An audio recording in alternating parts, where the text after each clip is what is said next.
Hello class 7, তোমাদের সবাইকে welcome জানাচ্ছি আমাদের আজকের এই ভিডিওটাতে, যেখানে আমরা পড়ব বাংলা প্রথম পত্র ক্লাস 7-এর বাংলা ফার্স্ট পেপারের আমরা একটা নমুনা প্রশ্ন সলভ করে দিব। অর্থাৎ আমাদের পরীক্ষায় বিভিন্ন রকমের প্রশ্ন আসে।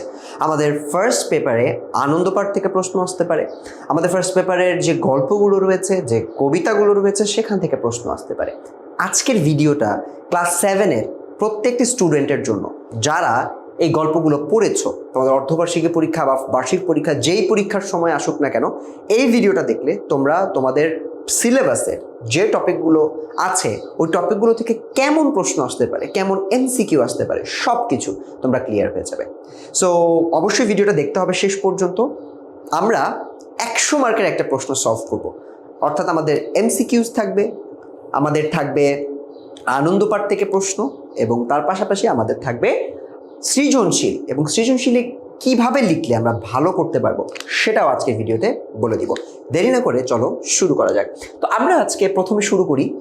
আমাদের নমুনা প্রশ্নগুলোর মধ্যে আমরা কিন্তু জানি যে 5টা সিকিউ আমাদেরকে লেখা লাগবে, 5টা সিকিউ লেখা লাগবে, 30টা এমসিকিউ থাকবে, এবং আমাদের আরও যেটা থাকবে সেটা হচ্ছে আনন্দ পাঠ থেকে 3 মার্ক এবং 7 মার্ক এরকম প্রশ্নের সেট থাকবে 4টা, যেখান থেকে 2টা আমাদের ক্যান্সেল করতে হবে।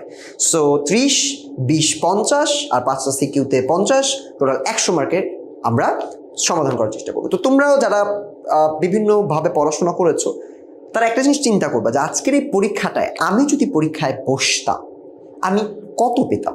আমি কি 70 পাচ্ছি, নাকি 80 পেতাম, নাকি আমি 90 পেয়ে যেতাম? কতটুকু কমন পড়ছে এটাও আমাকে বলতে পারো, এবং তোমরা আমাদেরকে জানাতে পারো যে কত মার্কস তোমরা পেলে। চলো তাহলে শুরু করা যাক। সো আমাদের যতগুলো সিকিউ আসে তার মধ্যে আমরা প্রথম সিকিউটা 8টা সিকিউই দেখবো। 5টা অ্যান্সার করতে হয়, বাট আমরা 8টাই অ্যান্সার করে দেবো তোমাদেরকে বা দেখিয়ে দিব। প্রথম সিকিউটা হচ্ছে এটা, আমরা উদ্দীপকটা পড়বো, উদ্দীপকটা তোমরা একটু পড়ো। এটা আমি দেখেই বুঝতে পারছি লখার কথা নিয়ে বলেছে। সো এটা লখার 21 থেকে দিয়েছে, এটা আমরা মনে করতে পারছি। এখন লখার 21-তে আমাদের অনেকগুলো প্রশ্নের জায়গা আছে। কয়টা প্রশ্নের জায়গা তোমাদের কিছু ছোট করে বলি, তারপর এটা সলভ করে দিব আমি, কোনো সমস্যা নেই। লখা প্রথমত কথা বলতে পারে না, এটা বোঝা গেছে কখন? একদম লাস্টের লাইনের দিকে বোঝা গেছে যে ও কথা বলতে পারে না। হ্যাঁ, কারণ লখার 21-তে মূলত ভাষা শহীদদের প্রতি আমরা যে আমাদের যে চেতনার বহিঃপ্রকাশ সেটা করার চেষ্টা করি, কিন্তু ও যখন শেষ মুহূর্তে ফুলটা দিয়ে দেয়, ওই ফুলটা দেওয়ার পরে ও যে কথা বলবে, কথাটা বলতে পারে না। কারণ ও আসলে কথা বলতে পারে না, আসলে মানে এই বলার শক্তিটা ওর নাই, সক্ষমতা ওর নাই। তো এইরকম একটা মানুষের জীবনে নিয়ে এখানে লেখা। সো জীবনে মানে ওর জীবনের একটা অংশ নিয়ে লেখা। সো এখানে 2টা পার্সপেক্টিভ মনে রাখবে। একটা হচ্ছে যারা কিনা কথা বলতে পারে না তাদের বহিঃপ্রকাশটা কিভাবে হতে পারে, তাদের মতো মানুষদেরকে নিয়ে একটা প্রশ্ন হতে পারে। 2 নাম্বার হচ্ছে 21শে ফেব্রুয়ারি বা ভাষা আন্দোলনে যারা শহীদ হয়েছে তাদের প্রতি আমাদের যে সম্মান বা শ্রদ্ধা, সেই অংশটা কেমন হতে পারে বা সেটা কেমন হতে পারে, এটা আমাদেরকে লেখা লাগতে পারে।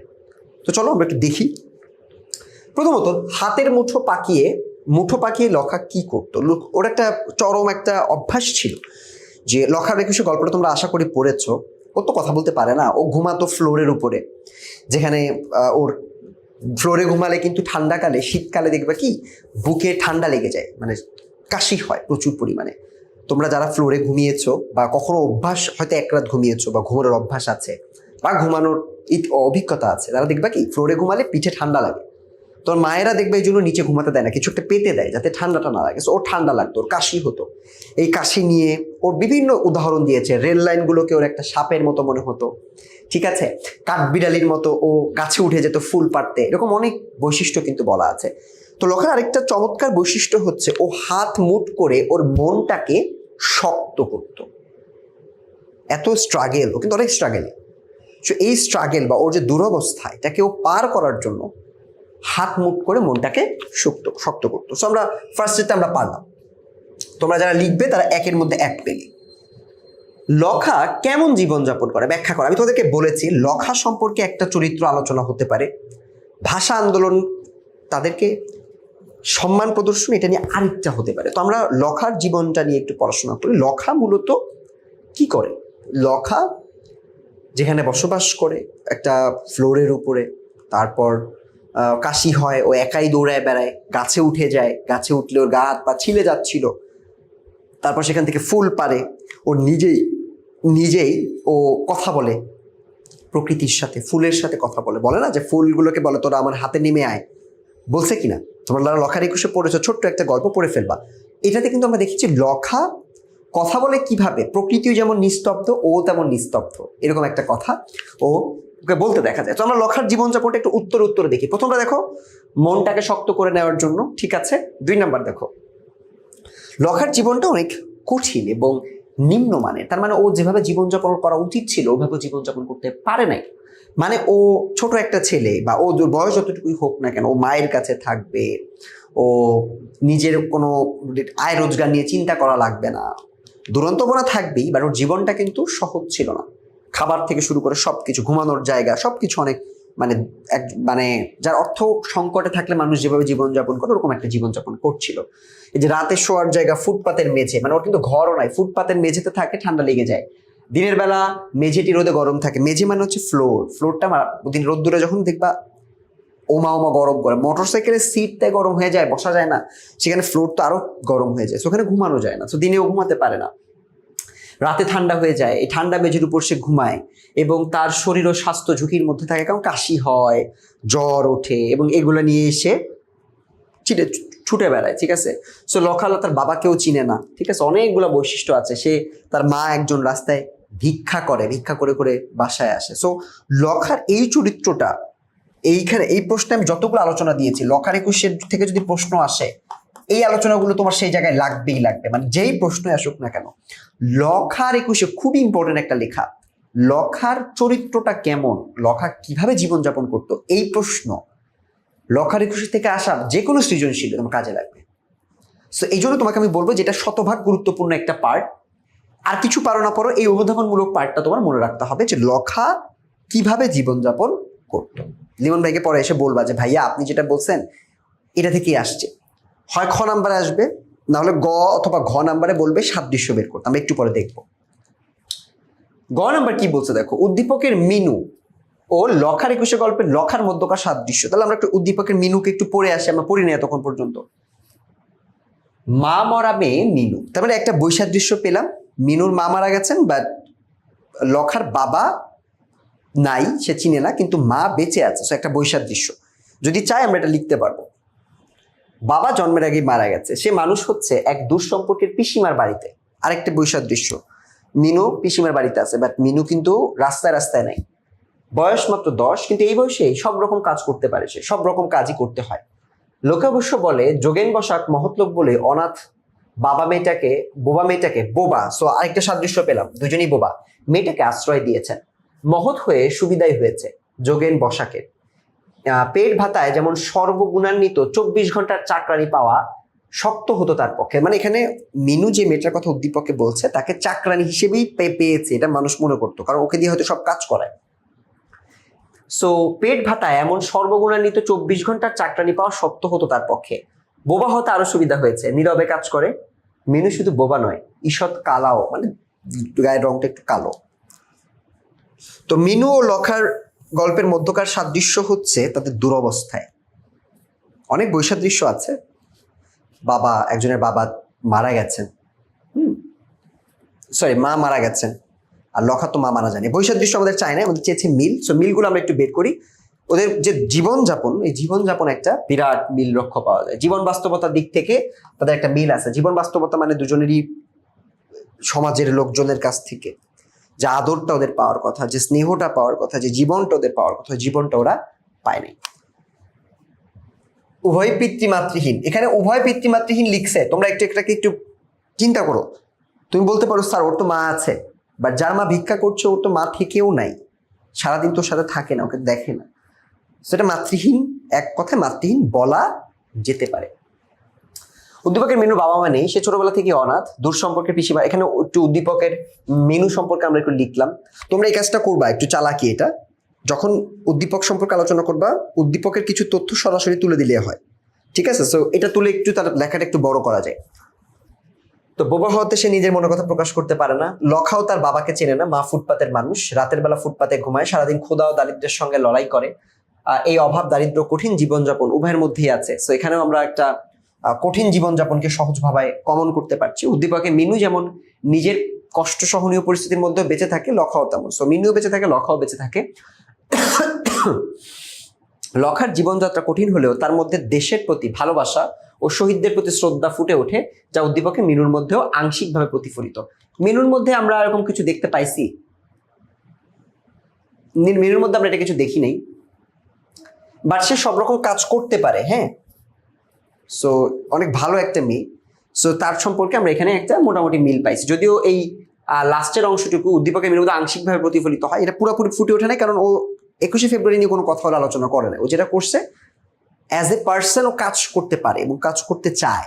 হ্যাঁ, এটার সাথে বলছে যে আংশিকভাবে মিল আছে। ঘ নাম্বার, উদ্দীপকটি লখার 21শে গল্পের চেতনার সম্পূর্ণ বহিঃপ্রকাশ নয়। ওই যে বৈসাদৃশ্যগুলো, তোমার উত্তরের পক্ষে যুক্তি দাও। তো আমি লিখবো বৈসাদৃশ্য নয়, কারণ মিনুর করুণ জীবন ও শারীরিক প্রতিবন্ধকতা অত্যন্ত স্পষ্টভাবে ফুটে উঠেছে। তার দৈনন্দিন জীবন যেন এক চক্র, যেখানে দারিদ্র্য, শারীরিক সীমাবদ্ধতা আছে, সামাজিক অসুবিধা থাকে, প্রায় চ্যালেঞ্জের মুখোমুখি হতে হয়। তবে গল্পের অন্য প্রধান চরিত্র লখার ক্ষেত্রে কেবলমাত্র দারিদ্র্য, শারীরিক প্রতিবন্ধকতা নয়, তার মনের গভীরে দেশের প্রতি ভালোবাসা, শহীদদের প্রতি শ্রদ্ধা, উৎসাহ এগুলো প্রতিফলিত হয়েছে। তো এটা আর আমার পড়ার দরকার নাই, আমি তোমাকে সহজভাবে একটু পার্থক্যটা করে দেখাই। মিনু গল্প, এই হাতটা হচ্ছে মনে করো মিনুর সমস্যা হচ্ছে বাবা নাই, মা নাই, পিসির বাড়িতে থাকে। এটা একটা প্রথম পার্থক্য, পিসির বাড়িতে থাকে। কিন্তু এইখানে তার দুরবস্থা দেখছি আমরা, তাকে চাকরের মতো খাটানো হয়, এই পর্যন্ত আমরা দেখছি। কিন্তু আমাদের লখার ক্ষেত্রে আমরা দেখেছি মা বাবা না থাকলেও ও অনেক দুরবস্থার মধ্যে থাকে, ও ফ্লোরে থাকে, মেঝেতে থাকে। দুরবস্থার দিক থেকে কিছুটা মিল আছে, বাট যেখানে মিল নাই, লখার মনে 21শে ফেব্রুয়ারি বা ভাষা শহীদদের প্রতি একটা আলাদা সম্মান ছিল। লখার 21শে আমরা কি দেখি, ও গাছে উঠে যায়, ওর গা হাত পা থেকে রক্ত বেরোচ্ছে, মানে ছিলে যাচ্ছে, জ্বলতেছে গা হাত পা, জ্বর, তাও শ্রদ্ধা থেকে গাছে উঠে গেছে, গাছে উঠে ফুল পেরেছে। এই যে প্রকৃতি ঘনিষ্ঠতা, একে তো প্রকৃতি ঘনিষ্ঠতা এটাও নাই এপাশে মিনুর মধ্যে, বা দেখায়নি। দ্বিতীয়ত ভাষা শহীদদের প্রতি যে সম্মানটা, এটাও কিন্তু এখানে দেখায়নি। সো তোমাদের কাজ হচ্ছে এটা সুন্দর করে লেখা যে মিনুর কি কি আছে এবং লখা কি গল্পে কি কি আছে। 3 নাম্বার প্যারাতে, লাস্টের প্যারাতে গিয়ে বলবা মিনু গল্পেতে এটা নাই, লখা গল্পতে এটা আছে, এটা নাই, এটা আছে, মিলিয়ে উত্তরটা দিয়ে দিবা। বুঝতেছি সবাই? সো এটা ছিল আমাদের প্রথম সৃজনশীল। আমি কিন্তু একটু বিস্তারিতভাবেই বললাম, তার কারণ হচ্ছে যদি বিস্তারিতভাবে বলি তাহলে তোমরা এই লেখাটাকে দিয়ে লখার 21শে থেকে যদি অন্য লেখা আসে সেটাও তুমি ভালোভাবে লিখতে পারবা। কয়েকটা জিনিস জাস্ট মনে রাখবা, লখার জীবনটা অনেক দুরবস্থার মধ্যে দিয়ে গেছে, এটা হচ্ছে 1 নাম্বার মূল কথা। 2 নাম্বার মূল কথা হচ্ছে লখা বোবা হলেও ভাষা, ওর তো ভাষা নাই, এটা খুবই একটা কানেক্ট, এত সুন্দর কানেক্ট করছে লেখক। যার ভাষা নেই সে ভাষার জন্য কদর করতেছে, ভাষা আন্দোলনে, ভাষা শহীদদের জন্য সে ফুল করতেছে, অথচ সে কথাই বলতে পারে না। সেটা খুবই চমৎকারভাবে কানেক্ট করেছে। সো ফার্স্টের গল্পটা এই 2টা মোরা মূল ভাব দিয়ে তুমি সব সৃজনশীল লিখে আসতে পারবা। ওকে, এখানে আরো বিস্তারিতভাবে উত্তরটা লেখা আছে, আমি মূল ভাবটা বলেছি, নিজে নিজে বানায় লেখার চেষ্টা করবা, তাহলে ভালো করতে পারবে। পরেরটা মরু ভাস্কর, আমি ক নাম্বার দেখে বুঝতেছি এটা মরু ভাস্কর। হযরত মুহাম্মদ সাল্লাল্লাহু আলাইহি ওয়াসাল্লাম কি নিয়ে বলতেছে, ঠিক আছে? হযরত মুস্তাফা সাল্লাল্লাহু আলাইহি ওয়াসাল্লাম মানবতার গৌরব, উদ্দীপকের আলোকে মতামতটি প্রতিষ্ঠিত করো। সো আমরা পড়বো এখানে ক নাম্বার হচ্ছে মরু ভাস্কর। মরু ভাস্কর শব্দের অর্থটা কি তোমরা একটু বিবেচনা করো তো। মরু ভাস্কর বলতে আমরা কি বুঝি? সো এটা এরকম একটা মরু ভাস্কর, আরেকটা ইম্পর্টেন্ট লেখা, যে লেখাটাতে আমরা দেখেছি মানুষের মানবতার দিকটা তুলে ধরা হয়েছে, এবং আমাদের হযরত মুস্তাফা সাল্লাল্লাহু আলাইহি ওয়াসাল্লাম তার জীবনের দৈনিক অনেক ঘটনা না, তার চরিত্র কেমন ছিল, তিনি অমায়িক একজন মানুষ ছিলেন, মানবিক একজন মানুষ ছিলেন। এখানে তার বৈশিষ্ট্যগুলোই তোমাদেরকে চূড়ান্তভাবে পড়তে হবে, এবং তোমাদের ম্যাক্সিমাম প্রশ্নই আসবে উদ্দীপকের অমুক লোকের সাথে মরু ভাস্করের তুলনা করো, তখন তুলনাটা পার্সোনালিটির সাথে তুলনা করতে হবে। এই ব্যক্তি এবং আমাদের হযরত মুহাম্মদ সাল্লাল্লাহু আলাইহি ওয়াসাল্লাম, তাদের সাথে এখানে তুলনাটা করতে হবে।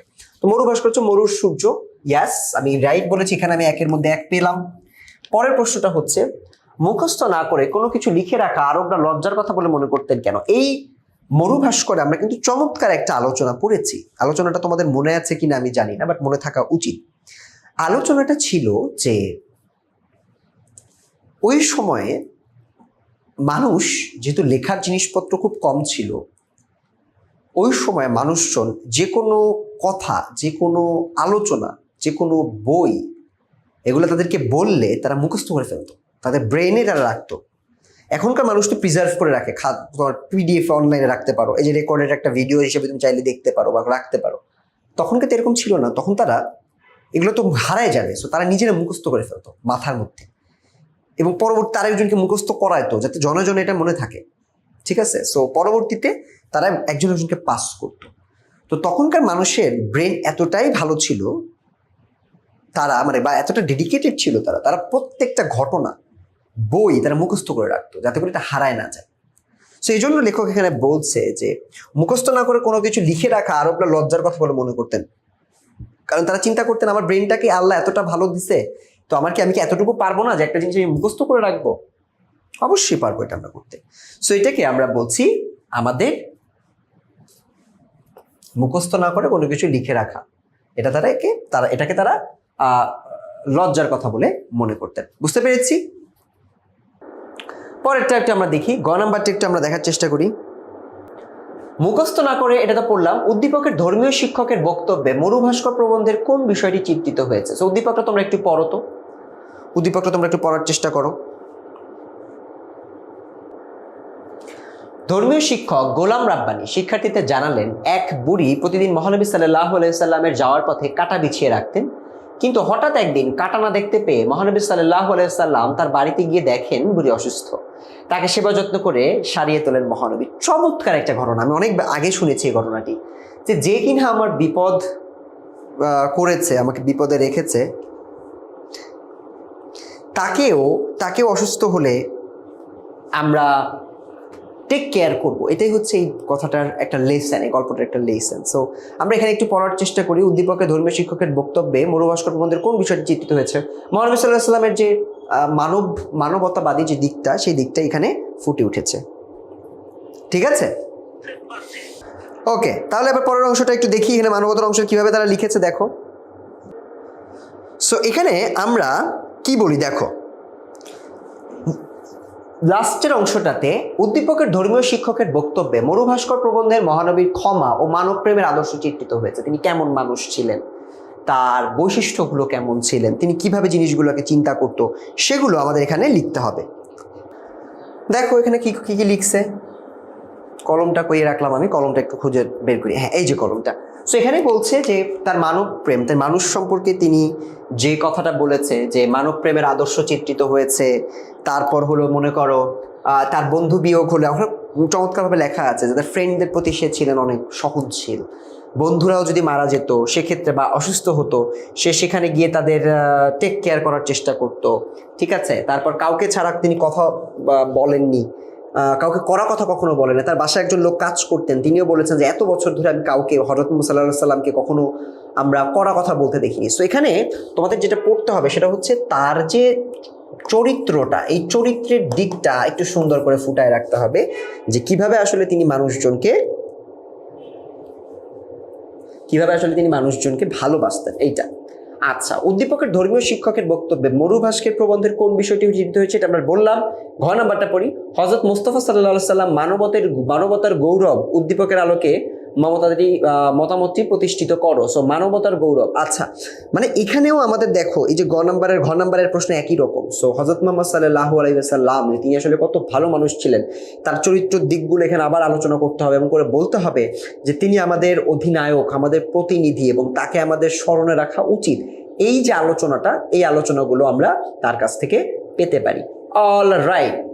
সো দেখো তোমরা এখানে কি কি লিখছে। মহানবী হযরত মুহাম্মদ সাল্লাল্লাহু আলাইহি ওয়াসাল্লাম ছিলেন মানবতার গৌরব। তিনি মরু ভাস্কর প্রবন্ধে, যেমন মরু ভাস্কর প্রবন্ধের আলোকে একটু বলবা। মরু ভাস্কর প্রবন্ধে বলছে যে তার আগমনে পৃথিবী ধন্য হয়েছে। তিনি মদিনায় অধিনায়ক, এইটা এমসিকিউতেও আসে, অধিনায়ক হয়ে সাধাসিধে জীবনযাপন করতেন। মানুষের ব্যথায় তিনি ব্যথিত হতেন, অসহায় মানুষকে তিনি সান্ত্বনা দিতেন। কৃতদাস প্রথা তিনি দূর করেছেন। সো নারীকে যথাযথ মর্যাদা তিনি দিয়েছেন। সমাজ থেকে তিনি কুসংস্কার, হিংসা দূর করার জন্য কাজ করেছেন। সাম্য মৈত্রী প্রতিষ্ঠা করে তিনি মানুষকে ভ্রাতৃত্বের বন্ধনে আবদ্ধ করেছেন। মানে ভ্রাতৃত্ব বলতে আবার অনেকে বুঝো না। ভ্রাতৃত্ব মানে হচ্ছে তুমি আমার ভাই, তোমার ক্ষতি হলে, তোমাকে আমি চিনি না বাট তুমি মুসলমান একজন ভাই, তো তোমাকে দেখে আমার কষ্ট হয়, তোমার খারাপ লাগা দেখে, সেটা হচ্ছে ভ্রাতৃত্ববোধের কারণে হয়।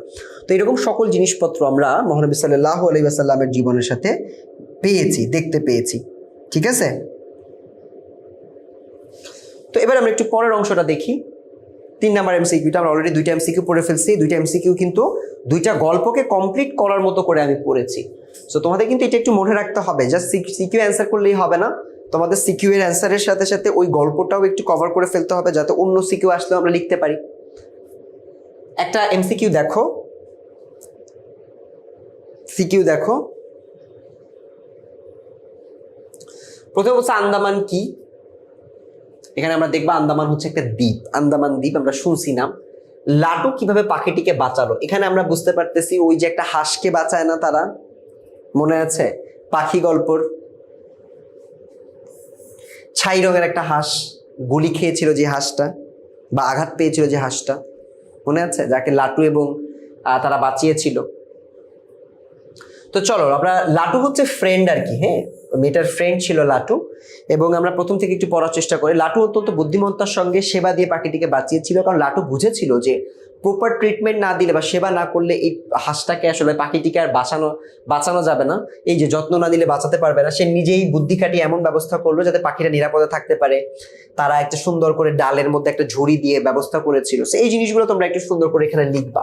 ঠিক আছে, এখানে আরেকটা প্রশ্ন খুব ভালো মতো মনে রাখতে হবে যে তারা যে পাখির প্রতি বা প্রকৃতির প্রাণীদের প্রতি যে জীবনের যে একটা টান, এই টানটাকে কিন্তু একটু সুন্দর করে ফুটিয়ে তুলতে হবে। মানে আমি অসুস্থ, এখানে কিন্তু আমরা ওই মেয়েটার সাথে পাখিটা দুইটাই অসুস্থ হয় এবং দুইজনেরই সুস্থ হওয়ার একটা প্রসেস, স্টেপ এখানে দেখানো হয়, যে স্টেপটাকে আমরা এখানে দেখতে পাই নাই, বাট যে স্টেপটা হচ্ছে আমরা মেইনলি গল্পটাতে দেখতে পাই।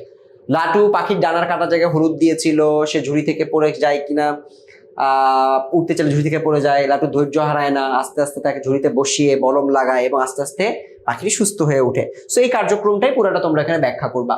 গ নাম্বার, উদ্দীপকে পাখি গল্পের কোন দিকটি প্রকাশ পেয়েছে? চলো উদ্দীপকটা দেখে আসি। পরদিন সকালে বাইরে এসে দেখি গেটের বাইরে দাঁড়িয়ে আমার সেই কালকের অতিথি। এটা হচ্ছে অতিথির স্মৃতি গল্প থেকে এনেছে, ক্লাস 8-এর। তোমরা তো এখন 8-এ উঠো নাই, তাই তোমরা পড়ো নাই, কিন্তু আমি তো 8-এ পড়িয়েছি, আমি আমার মনে আছে।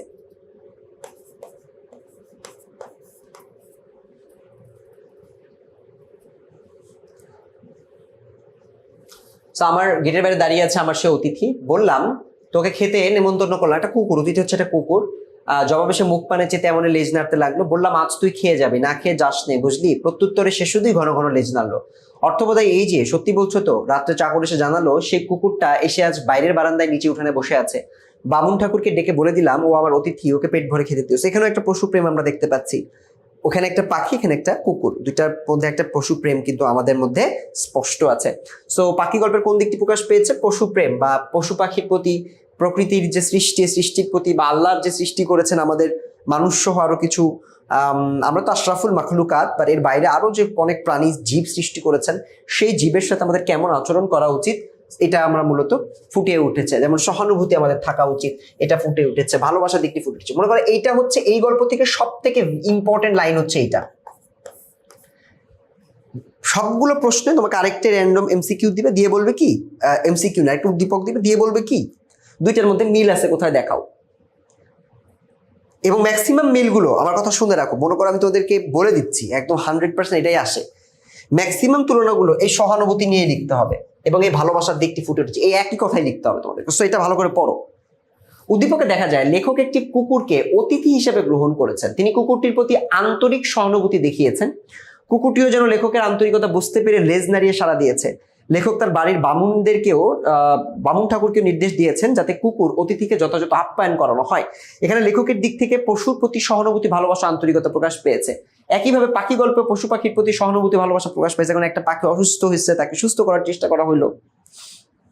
শিকারীগুলি তাহত একটা বুনো হাঁস লেবু গাছের আড়ালে পড়েছিল, তাকে দেখে কুমু, এই যে কুমু আর লাটু দুজনই এই মেইন ক্যারেক্টার, সো তারা কিন্তু এটাকে ঠিকমতো চিকিৎসা করার মাধ্যমে নিজেরাই চিকিৎসা করছে। টেস্ট, তাদেরকে বিভিন্ন উপায়ে সেবা যত্ন, চিকিৎসা থেকে বড় কথা সেবা যত্ন করছে, চিকিৎসা বললে ভুল হবে, সেবা যত্ন করে তারা মূলত এটাকে বাঁচায় রাখার চেষ্টা করছিল।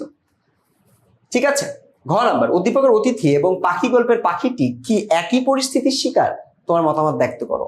উদ্দীপকের কুকুরটা আর হচ্ছে পাখি গল্পের পাখিটা একই জিনিসের শিকার কিনা, হ্যাঁ এরকম প্রশ্ন দিতে পারে।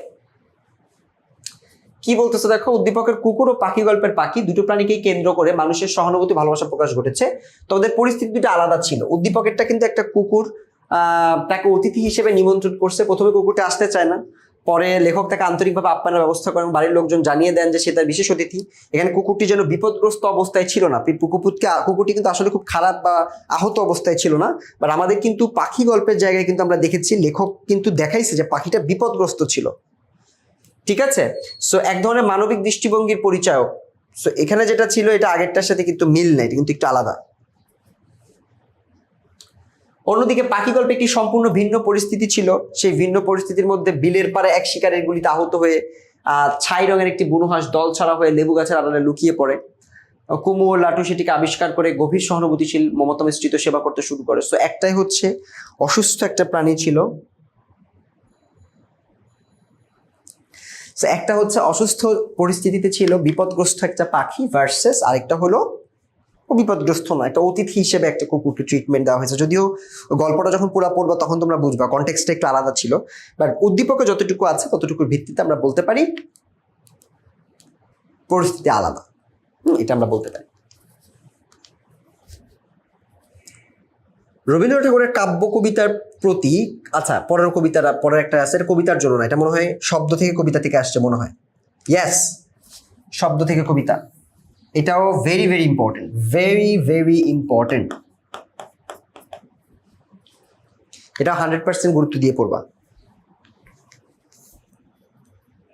ঠিক আছে, এটাও 100% গুরুত্ব দিয়ে পড়তে হবে। তো এখানে কি বলছে দেখো, কবিতার জন্য কি দরকার, কবিতার জন্য রাখবে রং বেরঙের শব্দ, শব্দ ছাড়া কবিতা হয় না। কবিতার জন্য তোমাকে শব্দের অর্থ মিল করতে হয়, ছন্দ মিল করতে হয়। লেখক অনেক কথা বলছে, আমরা কথাগুলো কিন্তু একটু ভালো করে পড়বো। এটা একটু কঠিন লাগে তোমাদের অনেকের কাছে, বাট এটাকে সহজভাবে চিন্তা করা যায়। চিন্তা করো, তুমি একটা জায়গায় আছো, তুমি একটা কোনো একটা স্থানে আছো, যে স্থানটাতে শব্দকে তুমি কালারফুল ভাবে চিন্তা করতে পারো। শব্দ কিন্তু রঙিন হয়, চোখে দেখি না আমরা, বাট এটা কল্পনা করলে রঙিন বানানো যায়। রঙে একটা রঙের শব্দ, কোনো শব্দের রং লাল, কোনোটা বাদামি, কোনোটা বেগুনি। লেখক বলছে যে শব্দগুলোকে যখন তুমি রং দিতে পারবা বা চিনতে পারবা তখন তুমি কবিতা লিখতে পারবা। খুব সহজ ভাষা যদি আমি বলি, তোমাকে মেইনলি অনেক অনেক কবিতা পড়তে হবে আর শব্দ অনেক বেশি বেশি জানতে হবে। যে যত শব্দ নিয়ে খেলতে পারে সে তত কবিতা লিখতে পারে। তুমি, আমাদের মনের মধ্যে অনেক ভাব আছে, যে ভাবগুলোকে কিন্তু আমরা শব্দ দিয়ে প্রকাশ করতে পারি না। সো লেখক এটাকেই বলেছে যে আমাদের বিভিন্ন অংশকে, ভাবকে যদি আমরা শব্দ দিয়ে প্রকাশ করার কৌশলটাকে রপ্ত করতে পারি, তাহলে কেউ আমাদেরকে কবিতা লেখা থেকে আটকাইতে পারবে না। সো আসো, আমরা কবিতার জন্য কি দরকার, রং বেরঙের শব্দ পড়লাম। যার স্বপ্ন নেই সে কবি হতে পারে না, স্বপ্ন দেখতে হবে। লেখক বলছে যে কবি হতে চায় তার স্বপ্ন হইতে হবে, স্বপ্ন থাকতে হবে, এবং স্বপ্ন দিয়ে নতুন নতুন জিনিস কল্পনা করতে হবে, তাহলেই সে শব্দগুলোকে একটার পর একটা শব্দ দাঁড় করিয়ে তিনি কবিতা লিখতে পারবেন। আমরা একটা সুন্দর করে উত্তর লেখা আছে, একটু দেখি।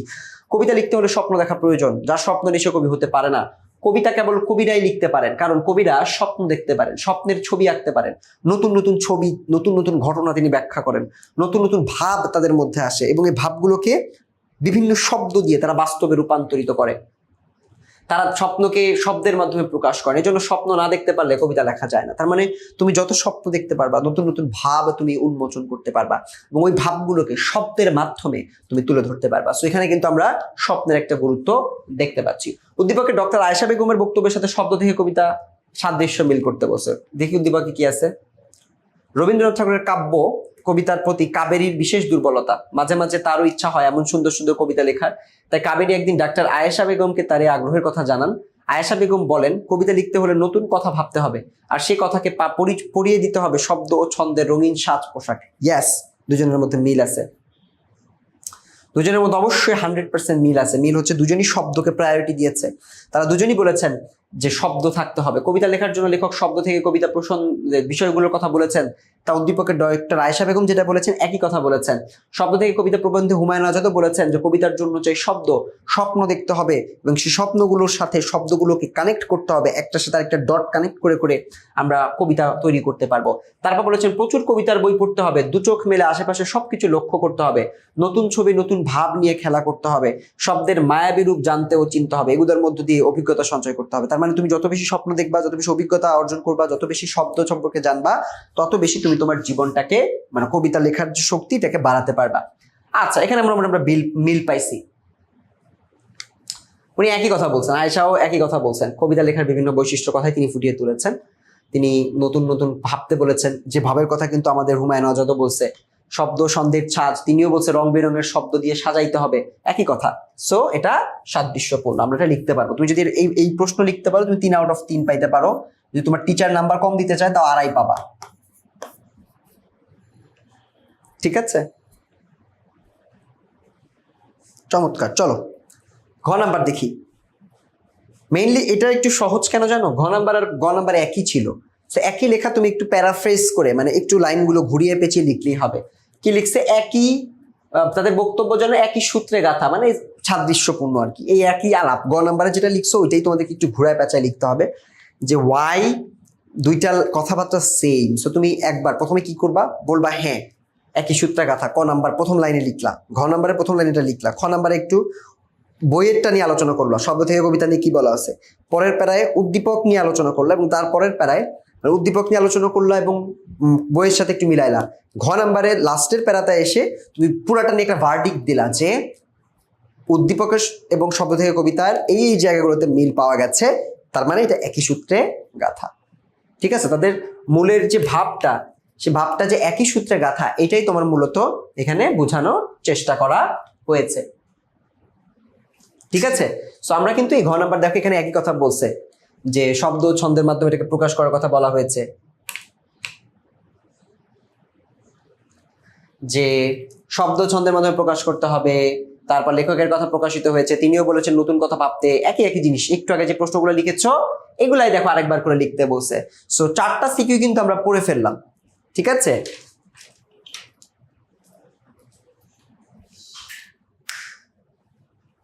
সো আমরা কিন্তু 4টা সিকিউ পড়ে ফেললাম। আমরা 5 নাম্বার সিকিউটা পড়বো, বাট আপাতত তোমরা এই যে 4টা সিকিউ পড়লা, আমি আশা করছি এই 4টা সিকিউ সবকিছু তোমাদের মোটামুটি কমপ্লিট হয়েছে।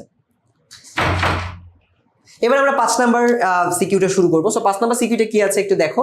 স্বপন তার নানা বাড়িতে বেড়াতে গেল, নানা বাড়ির পাশেই নদী।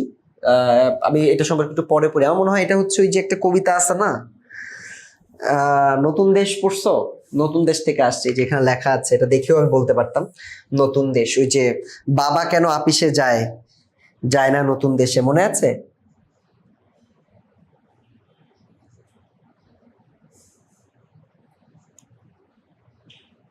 সো আমরা কিন্তু ওই অংশটাকে একটু এখানে মিলায় দেখতে পারি, যে বাবা কেন আপিসে যায়, যায় না নতুন দেশে, এরকম একটা লাইন আছে না লাস্টের লাইনটা, ওই লাস্টের লাইনটা থেকে কিন্তু প্রশ্ন আসতে দেখতে পাওয়া যায়। সো আমরা এই চিকিগুলো একটু দেখি।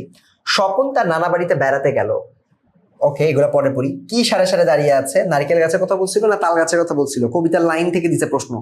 সো এটা আসলে তোমাদেরই মনে থাকবে, আমার থেকে বেশি তোমাদের মনে থাকার কথা, কারণ কবিতাটা তোমাদের একদম মুখের আগায় থাকবে।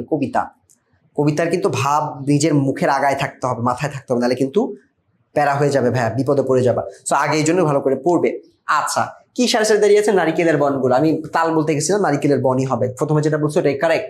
নতুন নগর বনে ভেসে যাওয়া বলতে কি বোঝায়, নতুন নগর বনে ভেসে যাওয়া বলতে কি বোঝানো হয়েছে, এখানে তার একটা কল্পনা শক্তি সম্পর্কে বোঝানো হয়েছিল। আমরা কিন্তু দেখেছি যে ওই পিচ্চি ছেলেটা যে কিনা চিন্তা করছিল ওর বাবার কথা, ও আসলে ও যেখানে থাকে এর বাইরে যে নতুন একটা দেশ হইতে পারে, নতুন একটা জায়গা হতে পারে, এটা ও একটু মিলানোর চেষ্টা করছিল, সেটাকে ও বিভিন্নভাবে ডিফাইন করার চেষ্টা করছিল। তো আমরা একটু দেখি ও কি বলছে উদ্দীপকে, আমরা এখানে উত্তরটা একটু দেখি। নতুন দেশ কবিতায় নতুন নগর বনে বলতে দূরের কোনো পরিবেশে যাওয়ার কথা বলা হয়েছে, মানে ও নতুন কোনো একটা শহরে যেতে চায়, ভেসে ভেসে যেতে চায়। এবং আমরা দেখছি যে নৌকা বাঁধা থাকে, ঠিক আছে, সে নদীর ঘাটে নৌকা বাঁধা যেটা আছে সেটাতে গিয়ে সে মনে করে যে ওই নৌকাটা গিয়ে হচ্ছে ওই নতুন দেশে পৌঁছাবে, হয়তো কোনো নতুন নগর বনে বা নতুন পরিবেশে গিয়ে সে পৌঁছাবে। মূলত নতুন নগর বনে ভেসে যাওয়ার উদ্দেশ্যে অদেখাকে দেখার কৌতূহল কিশোর মনে প্রকাশ পেয়েছে। তার মানে এখানে তোমাদের ভাবটা একটু বুঝতে হবে, কবিতার ভাবটা একটু বুঝাই দিই, যে কোনো সিকিউ তোমরা অ্যান্সার করতে পারবা।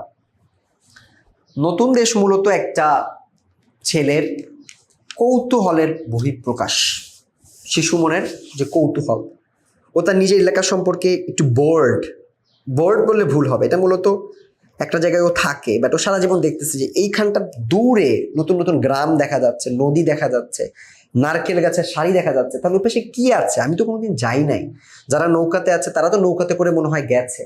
তো এই যে নতুন একটা এলাকা, এই এলাকাটা সম্পর্কে ও চিন্তা করে যে ওই এলাকাটা দেখতে কেমন, ওই এলাকাটাকে ও দেখতে চায়, এই যে চাহিদা, এই যে কৌতূহল, সেই কৌতূহল থেকে আমরা মূলত এই বনে, নতুন নগর বনে ভেসে ভেসে সে যেতে চাইছে। এটা যেতে চাইছে মানে হচ্ছে সে চিন্তা করছে যে ওখানে আমার নতুন একটা নগর আছে, আর একটা শহর আছে, যে শহরটা ওর শহর থেকে অনেক আলাদা।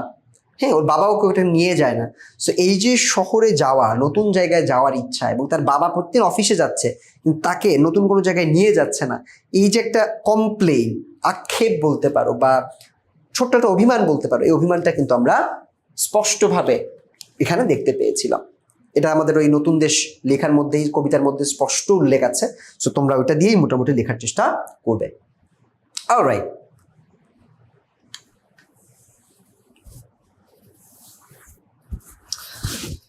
তো এবার একটু আমরা আগানোর চেষ্টা করি। গ নাম্বারে উদ্দীপকের বর্ণনা নতুন দেশ কবিতার ভাবার্থের সাথে কতটুকু সাদৃশ্যপূর্ণ। আমরা উদ্দীপকটা পড়ে আসি। স্বপন তার নানা বাড়িতে বেড়াতে গেল, নানা বাড়ির পাশেই নদী, নদীতে অনেক কি লিখছে আমি পড়তেছি, হ্যাঁ, নদীতে অনেক নৌকো চলে। স্বপন একদিন ছোট মামার সাথে, পড়তেছি আমি, স্বপন একদিন ছোট মামার সাথে নৌকোয় করে ঘুরতে বের হলো। নৌকোটিতে নৌকোটি চলেছে নদীর মাছ দিয়ে, দুধারে কত গাছগাছালি, ঘরবাড়ি। স্বপন একদিন ছোট মামার সাথে নৌকায় করে ঘুরতে বের হয়েছে। ওকে, কোথাও নদীর ধার খাড়া, আবার কোথাও ঢালু, এক জায়গায় বিশাল চরের পলি মাটিতে সরিষা খেতে হলুদে ভরে উঠেছে, হলুদ ফুলে। দেখে স্বপনের মনে হলো এই যেন এক অচেনা জায়গা। সো সাদৃশ্য আছে, বৈসাদৃশ্য আছে। বৈসাদৃশ্য হচ্ছে আমাদের উদ্দীপকের এখানে তো ওরা ঘুরছে, বাট ওদেরকে তো কেউ ঘুরতে নিয়ে যায় নাই। আমি দেখি উত্তরে কি আছে।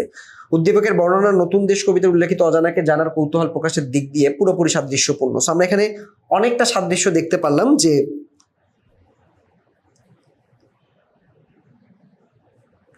আমরা কি দেখলাম, উদ্দীপকে যেমন নতুন নতুন জিনিসকে দেখে ও কৌতূহলকে এক্সপ্লোর করছিল, আমরা কিন্তু এই একই এক্সপ্লোরেশনটা দেখতে পেয়েছি নতুন দেশ কবিতায় যে অংশটা আছে ওখানে।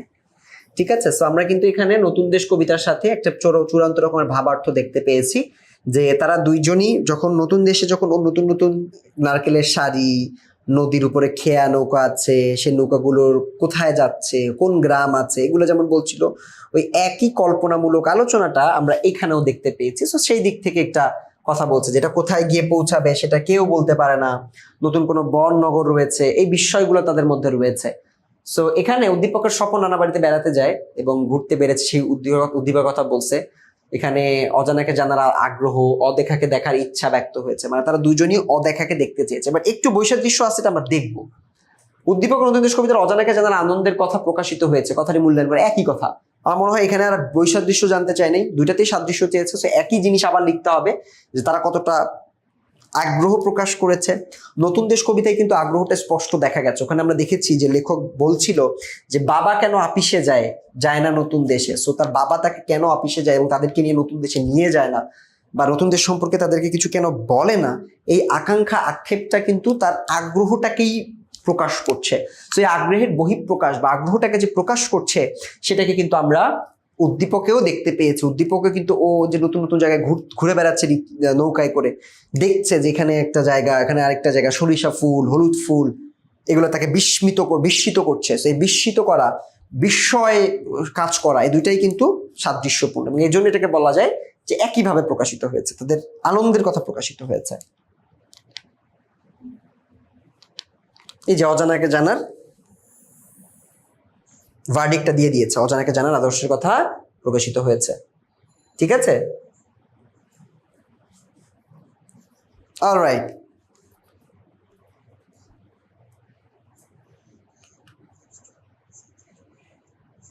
তো এবার একটু আমরা পরের অংশটুকু দেখব।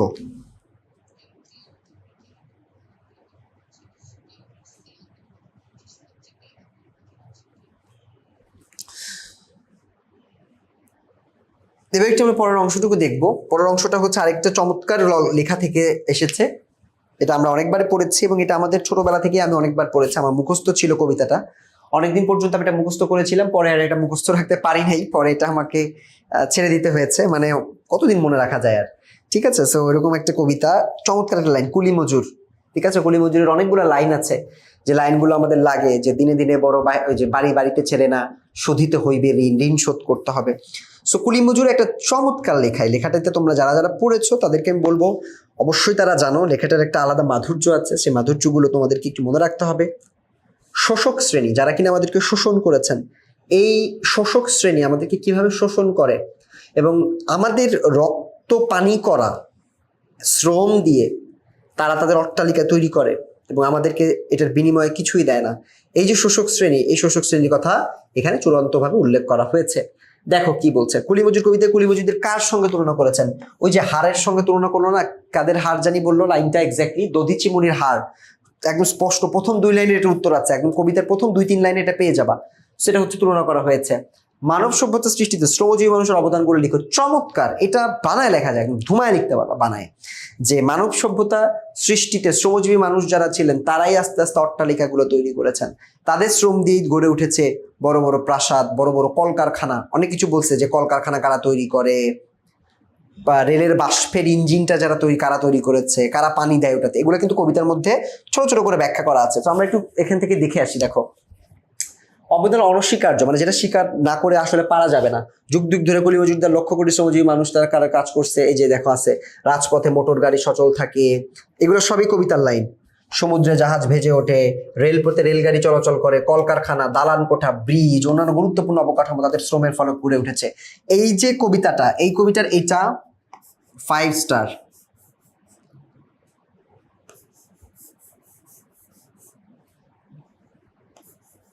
এটা কেউ মিস করতে পারবে না, ঠিক আছে। এটা 100% মুখস্থ করতে হবে।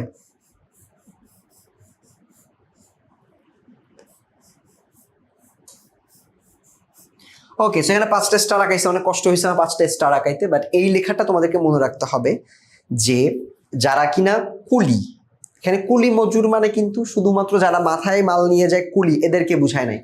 কুলি মজুর মানে বলতে সমস্ত শ্রমজীবী মানুষের প্রতিনিধি হলেন এই কুলি মজুর, যে রেলে কাজ করে, যে বাসে কাজ করে, যে কলকারখানার শ্রমিক হিসেবে কাজ করছে, গার্মেন্টসের শ্রমিক হতে পারে, যারা মেইনলি শ্রমজীবী, শ্রম দিয়ে অর্থ উপার্জন করে।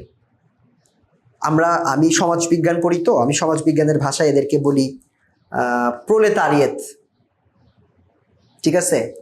একটা গ্রুপ হচ্ছে প্রোলেতারিয়েত যারা শ্রম করে, আর একটা হচ্ছে বুর্জোয়া যারা কিনা আপার ক্লাস। সো এই প্রোলেতারিয়েতদেরকে নিয়ে এখানে বলা হয়েছে যে তাদেরকে সবসময় টাকাটা কম দেওয়া হয়। মনে করো একটা গার্মেন্টসের শার্ট, যে শার্টটা হয়তো অনেক টাকায় বিক্রি করা হয়, 1700, 2800, 3000, আর ওই শার্টটার জন্য হয়তো 100 টাকা 150 টাকা মজুরি পায় একজন শ্রমিক। কলকারখানায় যে কাজ করছে সে হয়তো দৈনিক ইটের ভাটায় কত টাকায় কাজ করে, 200 টাকা দৈনিক, পার ইট মনে হয় 1 টাকা করে পায়। আমরা মাঝখানে একটা ভিডিও দেখতেছিলাম ফেসবুকে। সো এই যে মানুষের যে শ্রম এবং শ্রমের বিনিময়ে তারা যে অনেক কম অর্থ পায়, সেই কম অর্থটা তাদের জন্য কিভাবে ইনাফ না, এটাই মূলত আমাদের এই মানব সভ্যতার শ্রমজীবী মানুষের অবদানগুলো হিসেবে চিহ্নিত করতে হবে। যে মানুষ কলকারখানায় কাজ করেছে, গার্মেন্টসে কাজ করেছে, কৃষিকাজেও কাজ করেছে, বাবা সব জায়গায় কাজ করেছে, সেটাই আমাদের লিখতে হবে। ময়নার সঙ্গে কুলি মজুর কবিতার শ্রমজীবী মানুষের সাদৃশ্য দেখো। ময়না রাজধানীর একটি গার্মেন্টসের চাকরি করেন, কিন্তু 12-14 ঘন্টা কঠোর পরিশ্রম করার পরও মাস শেষে দেরিতে বেতন পায়, ন্যায্য মজুরি পায় না, মানে যেটা পাওয়ার কথা এটা পায় না। এছাড়াও বিভিন্ন অজুহাতে মালিক তার বেতন কেটে নেয় এবং ওভারটাইম ঠিক মতো দিতে অস্বীকৃতি জানায়। অসুস্থ হলেও তাকে ছুটি দিতে অস্বীকৃতি জানায় মালিক। রহমান সাহেব কোম্পানির মালিক হলেও তিনি তার কর্মচারীদের প্রতি সদয় হন না। কিন্তু ময়নার মতো শ্রমের বিনিময়ে রহমান সাহেব আজ সম্পদশালী ব্যক্তি। রহমান সাহেবের মতো এই সমাজের অনেক ব্যক্তি শ্রমিককে শোষণ করে ধনিক শ্রেণীতে পরিণত হয়েছে। সেখানে আমরা ময়নার সঙ্গে যেটা মিল পাচ্ছি সেটা হচ্ছে ময়না একজন কুলি মজুর কবিতা, শ্রমজীবী মানুষের প্রতিনিধি। শ্রমজীবীকে শোষণ করে ধনিক শ্রেণীর উত্থান, উদ্দীপক ও কুলি মজুর কবিতা আলোকে বিশ্লেষণ করো। আমরা একটু উত্তর দেখি, আমরা নিজেরাই লিখতে পারবো এটা। যে উদ্দীপকে যেটা বলা হয়েছে সেটা হচ্ছে একটা শ্রমিককে কিভাবে শোষণ করা হয়, ওটার একটা কেস স্টাডি, এটাকে বলা হয় কেস স্টাডি, মানে একটা ঘটনাকে বিস্তারিতভাবে আলোচনা করে বুঝাইছে। সো এই কেস স্টাডিটা আমরা এখানে দেখতে পাচ্ছি। উদ্দীপকের ময়না ও কলি মজুর কবিতা শ্রমজীবী মানুষের মধ্যে স্পষ্ট সাদৃশ্য লক্ষ্য করা যায়। দুইটা চরিত্রই অনেক বেশি শোষিত হয়েছে। উভয় ক্ষেত্রে শ্রমজীবীরা সমাজে অবহেলিত, অধিকার বঞ্চিত। কলি মজুর কবিতায় কবি কাজী নজরুল ইসলাম শ্রমজীবী মানুষের উপর অন্যায়, অত্যাচার, শোষণ এবং নির্যাতনের দৃশ্য তুলে ধরেছেন। এগুলা মোটামুটি লিখতে হবে। এবং গার্মেন্টসে, এখানেও আমরা দেখতে পাচ্ছি গার্মেন্টসে 12-14 ঘন্টা কাজ করে, তাও তাকে দেওয়া হয় না। সো এটাও একটা সাদৃশ্যের ঘটনা। দুইটার মধ্যে কিন্তু একটা চমৎকার সহজ মিল আছে। এটা খুব কঠিন না যে মিলটা খুঁজে পেতে বেগ পেতে হবে, এরকম কিছু কিন্তু না।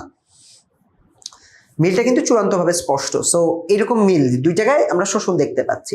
ঘ নাম্বার যেটা আমরা দেখি, ঘ নাম্বার কি বলছে? শ্রমজীবীকে শোষণ করে ধনিক শ্রেণীর উত্থান, উদ্দীপক ও কুলি মজুর কবিতার আলোকে ব্যক্তির মূল্যায়ন করো। আচ্ছা, এখানে যেটা বলছে এটা তোমাদেরকে একটু এই লাইনের বাইরে, এটা তোমরা লিখবা যে ওই যে শ্রমিকরা মূলত কাজ করে, আর যারা কিনা আপার ক্লাস ধনিক শ্রেণী, ওরা মূলত আসল মুনাফাটা বসে বসে ওরা ভোগ করে। সো এই জিনিসগুলো এখানে লিখতে হবে। আরেকটা চমৎকার প্রশ্ন যেটা এখানে আসে নাই বাট আসতে পারে পরীক্ষায়, যেটা একটু বলে দেই। একটা লাইনে আছে যে দিনে দিনে বড় বহু বাড়িতেছে দেনা, শোধিত হইবে ঋণ, এরকম একটা লাইন আছে না? এই লাইনটার ব্যাখ্যা তোমাদেরকে বলতে, লেখা রাখতে পারে, তোমাদেরকে বলতে পারে লাইনটাকে ব্যাখ্যা করো। তো লাইনটার ব্যাখ্যাটা তোমরা সুন্দর করে লিখবা। যদিও আমাদের সমাজ বিজ্ঞানে আমরা ভাষায় বলি কি যে সমাজতন্ত্র আসবে, তখন ঋণ ওরা চুকাই দিবে, ঋণ ওদেরকে চুকাতে হবে। বাট লাইনটা আসল মানে হচ্ছে অন্যায় যখন মানুষ অনেক করতে থাকে, আমি মনে করি একজন গরিব মানুষ, কুলি মজুর, ধনিক শ্রেণী আমার টাকা পয়সা সে মেরে খাইছে, বা আমি যেটা পাই আমাকে কম টাকা দিচ্ছে। সো কম টাকা দিতে দিতে একটা পর্যায়ে ও আমার কাছে ঋণী হইতে থাকবে, ঋণী হইতে থাকবে, ঋণী হইতে পারবে থাকবে। এই ঋণের বোঝাটা যখন অনেক পুরো হয়ে যাবে, ঘোড়াটা যখন পূর্ণ হয়ে যাবে, ঋণ যখন অনেক হয়ে যাবে, একটা পর্যায়ে সকল শ্রমিক, সকল কুলি, সকল মজুর যারা আছে, দিন মজুর, তারা প্রতিবাদ করে ওদেরকে ওদের ঋণগুলো চুকাই দিবে, মানে টাকাগুলো ফেরত নিবে। মানে এটা একটা রূপক কথা, মানে এটা একটা কল্পিত ধারণা। এখানে বলা হচ্ছে যে মানুষ একদিন এই অন্যায়ের প্রতিবাদ করে এই অন্যায়কে গুড়াই দিবে, দুমড়ে মুচড়ে দিবে। সো এই কবিতার লাইনটা তোমরা একটু ভালো করে পড়ো, এই অংশ থেকে কিন্তু প্রশ্ন আসে। আরো দুইটা সিকিউ আছে, আমরা আরো দুইটা সিকিউ দেখবো, আমাদের আরো কিছুক্ষণ লাগবে, ঠিক আছে? আরো দুইটা সিকিউ একটু আমরা দেখি, ঠিক আছে? এই সিকিউটা দেখো কোত্থেকে আসছে, তোমরা আমাকে আগে বলো, তোমরা বলবা তারপর আমি বলবো। গ নাম্বার দেখো না, গ নাম্বার দেখলে তো বুঝে ফেলবা কোনটা থেকে আসছে। এই গ নাম্বার আমার বাড়ি, এটা মূলত আমার কাছে মনে হয় এটা তুলনামূলক কম গুরুত্বপূর্ণ। আচ্ছা, এটা বললেও ভুল হবে, কারণ এক এক স্কুলে এক এক রকম ভাবে গুরুত্ব আছে, তো আমি এটাকে কম গুরুত্বপূর্ণ বলবো না। বাট ইন জেনারেল সবগুলোর থেকে এটা একটু সহজ, বা এটাকে আলোচনা করাটা একটু সহজ। বাট এক এক স্কুলে যদি এক এক রকম আসতে পারে, তাও তোমরা এটা একটু পড়ে দেখো। কি বলছে দেখো, কবি কি ফুলের মালা, এটা কি তারা ফুলের মালার কথা বলছিল না? তারা নাকি তারা, হ্যাঁ তারা ফুলের মালার কথা বলছিল, বুকে জড়িয়ে নিতে চাইছিল। সারা রাত গাছের শাখা দুলিয়ে বাতাস করা বলতে কি বোঝানো হয়েছে? এটা একটা মানে প্রাকৃতিক অ্যাডভান্টেজ। গ্রীষ্মকালে দেখবা কি প্রচুর পরিমাণে বাতাস, বসন্ত হয়, বর্ষাকালেও হয়, বাংলাদেশে তো প্রায়ই হয়, যেখানে গাছপালা একটু বেশি ওখানে গাছপালা নড়ে বাতাস দেয়। এই যে গরমে ঠাটা পড়া রোদ্দুর, গরমে মানুষজন পাগল হয়ে যাচ্ছে, কিন্তু এই গরমের মধ্যে কিন্তু গাছপালাগুলো নড়ে বাতাসগুলো আমাদের গায়ে লাগছে। তো এটাকে আমরা বলছি যে গাছপালা দুলে আমাদেরকে বাতাস করছে, এরকম ভাবে আমরা বলছি। তো এই কবিতার মধ্যে লাইনটা কিভাবে বলছে বুঝছো? এটা হচ্ছে মূলত আতিথেয়তা বুঝাতে, আতিথেয়তার একদম চরম পর্যায়ে বুঝাতে এটা ফুটায় তোলা হয়েছে। কিভাবে? লেখক বলছে যে আমার বাড়ি আসো, নিমন্ত্রণ না দিছে না একটা এক ফ্রেন্ডকে বা প্রিয়জনকে, সে আমন্ত্রণ করছিল নিজের বাসায়। সো ওই বাসায় আমন্ত্রণ করার সময় সে বলছিল যে শাখা দলিয়ে তোমাদেরকে বাতাস করা হবে। সো এখানে আতিথেয়তার একটা চূড়ান্ত রূপ এখানে ফুটিয়ে তোলা হয়েছে। চলো আমরা একটু উত্তরটা দেখে আসি একবারে। এই যে সারা রাত গাছের শাখা দুলিয়ে বাতাস করা বলতে বন্ধুর প্রতি কবির ভালোবাসার বিশেষ প্রকাশ, মানে সারা রাত পাখা দুলিয়ে বাতাস করা হবে। এখানে পাখা দুলিয়ে মানে ওইটা বলছিল নাকি গাছপালার কথা বলছে? ও গাছের শাখা দুলিয়ে, হ্যাঁ ওইটার কথাই বলছে। কি বলছে দেখো, শাখা দুলিয়ে তারা বাতাস করবে, মাতৃভূমি পল্লী জননীর রূপ সৌন্দর্য কবি মুগ্ধ। মানে আমি যে এলাকায় আছি ওই মাতৃভূমি, ওখানকার গাছপালার প্রশংসাই তো করলাম আমি, যে আমার এখানকার গাছপালা অনেক বাতাস দেয় বা বাতাস হয়, সেটা তো আমার মাতৃভূমির একটা গুণ। তো এটাই বলছে। তিনি তার বন্ধুকে তা উপভোগ করার জন্য আহ্বান জানিয়েছেন। বাঙালি সংস্কৃতি অনুযায়ী অতিথিকে পাখা দিয়ে বাতাস করা হয়ে থাকে। কবি বন্ধুর প্রতি অধিক ভালোবাসা প্রকাশের জন্য গাছের শাখা দুলিয়ে সারা রাত বাতাস করার কথা বলেছেন।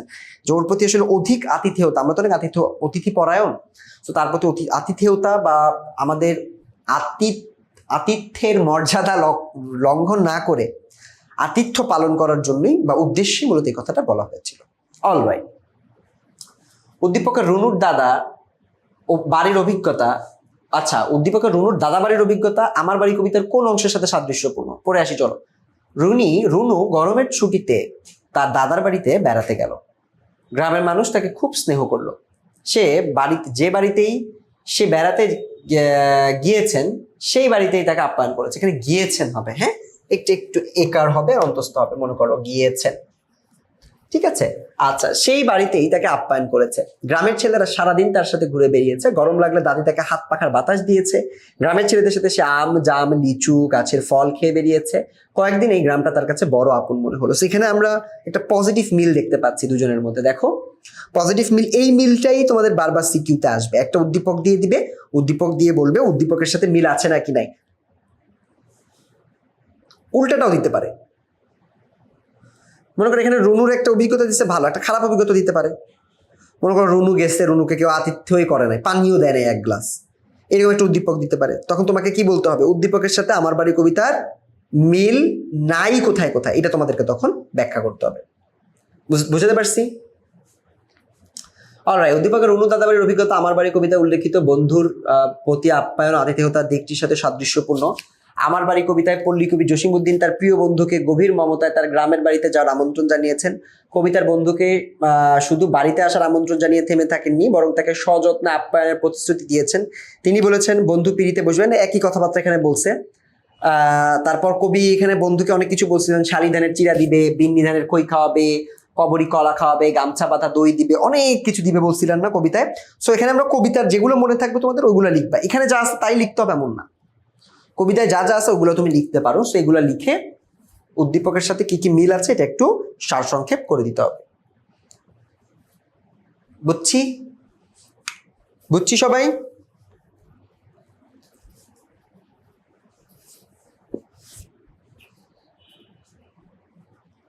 আশা করছি বুঝতে পেরেছি। পরের অংশে চলে যাই। ঘ নাম্বার, গ্রামের মানুষ অতিথি পরায়ণ। উদ্দীপক আমার বাড়ি খুবই সহজ, ইজি পিজি লেমন স্কুইজি, আছে না একটা line, easy PG lemon squeegee. So এটা একদম ইজি। আমার নাম আবার লিমন, সো এই জন্য এই লাইনটা আমি বলি না। বাট এই উদ্দীপকটা এবং এই সিকিউটা খুবই খুবই ইজি।